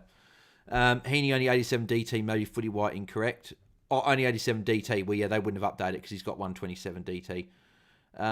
Dacos and Goulden, detached there, it's not very happy. I just got rid of message probably because he said Kickoff. Yeah, actually, I'm going to check Mitch and Warney's matchup to see... Oh, no, that's the phone that's gone flat. I have to use the one that's got no SIM card but just got Wi-Fi. What game was Jeremy Howe? Was that 200, 250 for Jeremy Howe?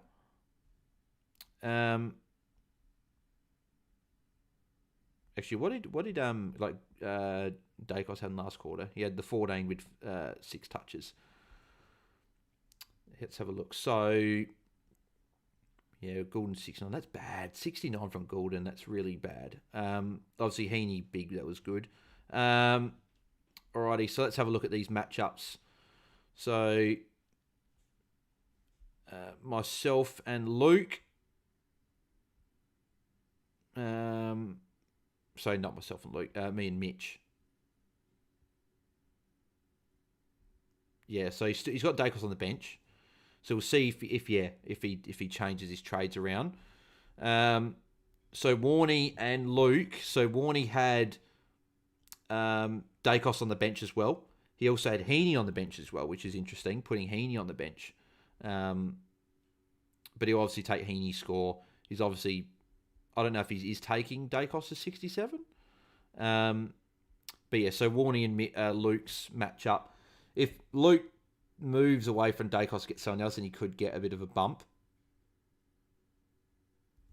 But yeah, who did Warney...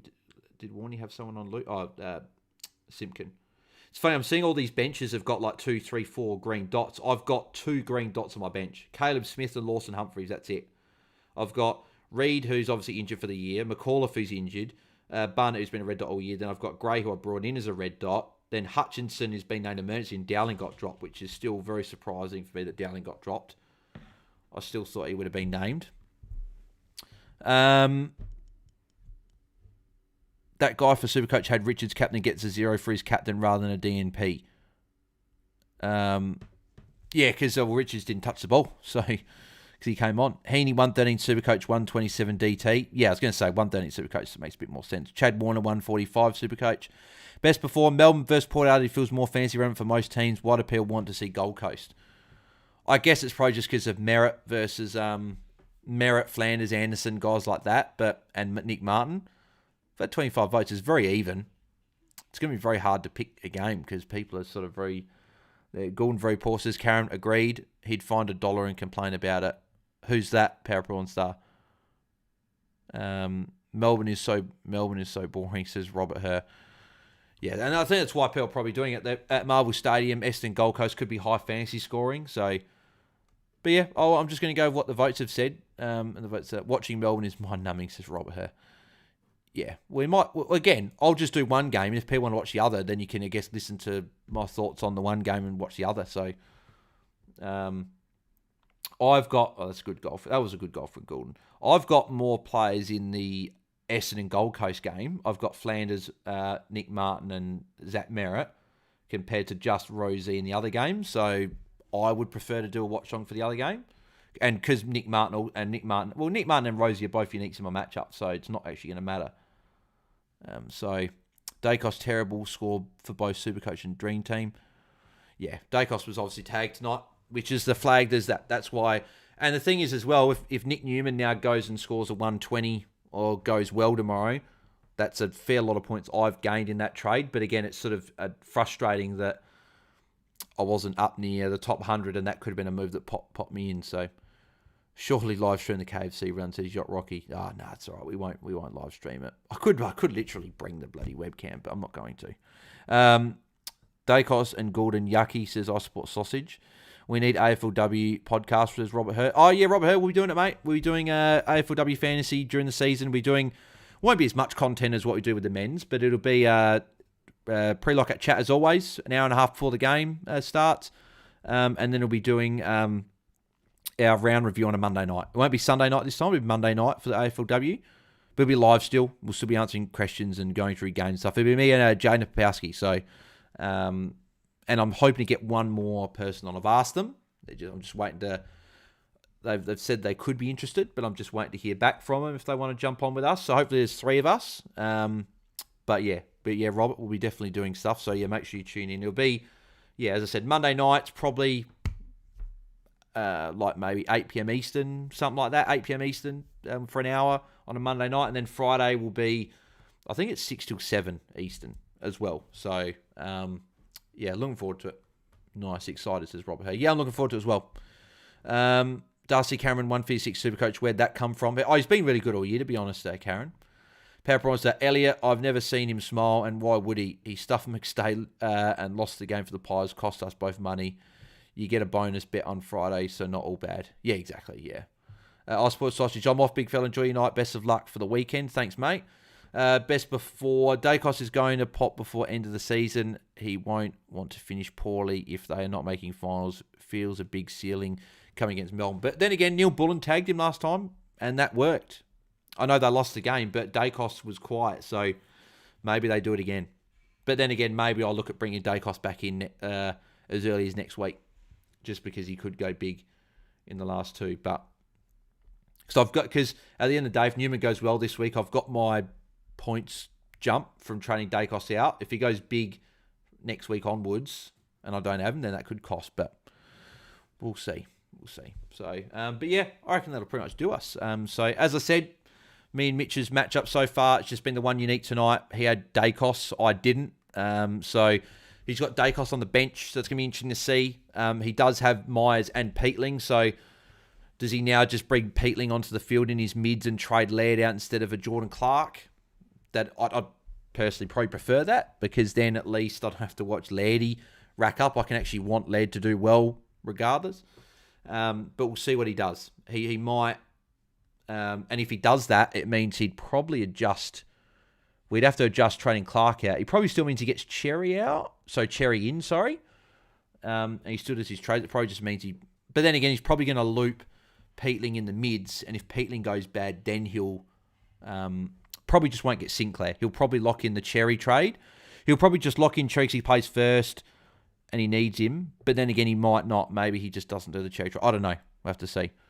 Send me AFLW league code, says Andrew. There's no league code. I don't know why they're not letting me share it. It's just go to join leagues. So anyone that wants to join the AFLW Fantasy Fanatics Open League, just head to leagues. It'll be one of the top ones there, apparently. That's what someone said. I think it's what Darren said because he joined it. So if you want to join that, it's open. It's free. So make sure you check that out and join that. It'd be good fun. But yeah, there's no code. But there might be one. They might update it and I'll be able to share it. But at the moment, there's no code. So cheers, Bales. Peace, says Power Prawn Star. Thanks, mate. Again, sorry about your multi, mate, that it didn't quite come off. But unfortunately, we win some, we lose some. So hopefully you get the next one, and that'll be good. Best before. Thanks, Bales. Have a good night. Thanks, mate. Very much appreciated. Appreciate everyone that's tuned in as always. If you haven't done it yet, make sure you smash a like on the video. I can't check the likes because the phone went flat. So, but yeah, make sure you smash a like on the video and subscribe to the channel if you haven't already. And you'll be back tomorrow night for it looks like the game that won the poll was the Essendon and Gold Coast game. So I'm assuming we'll probably do that one, unless people message me in droves saying they want Port Melbourne. But I don't think many people care. I think most people are happy with either or, to be honest. So off to KFC, I says, right. Yeah, I will be shortly. Yeah, I'll go get my fried cookie dough balls. So looking forward to that. I'll let people know how they go tomorrow. I'll let people know how they are.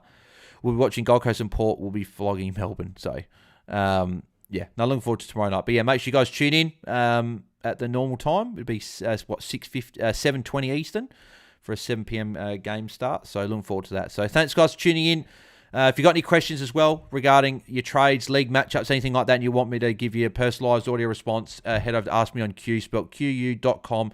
facebook.com/AFL Fantasy Fanatics as well. If you'd like to help support the channel at the same time and get an in-depth answer, then head over to that and you can check that out.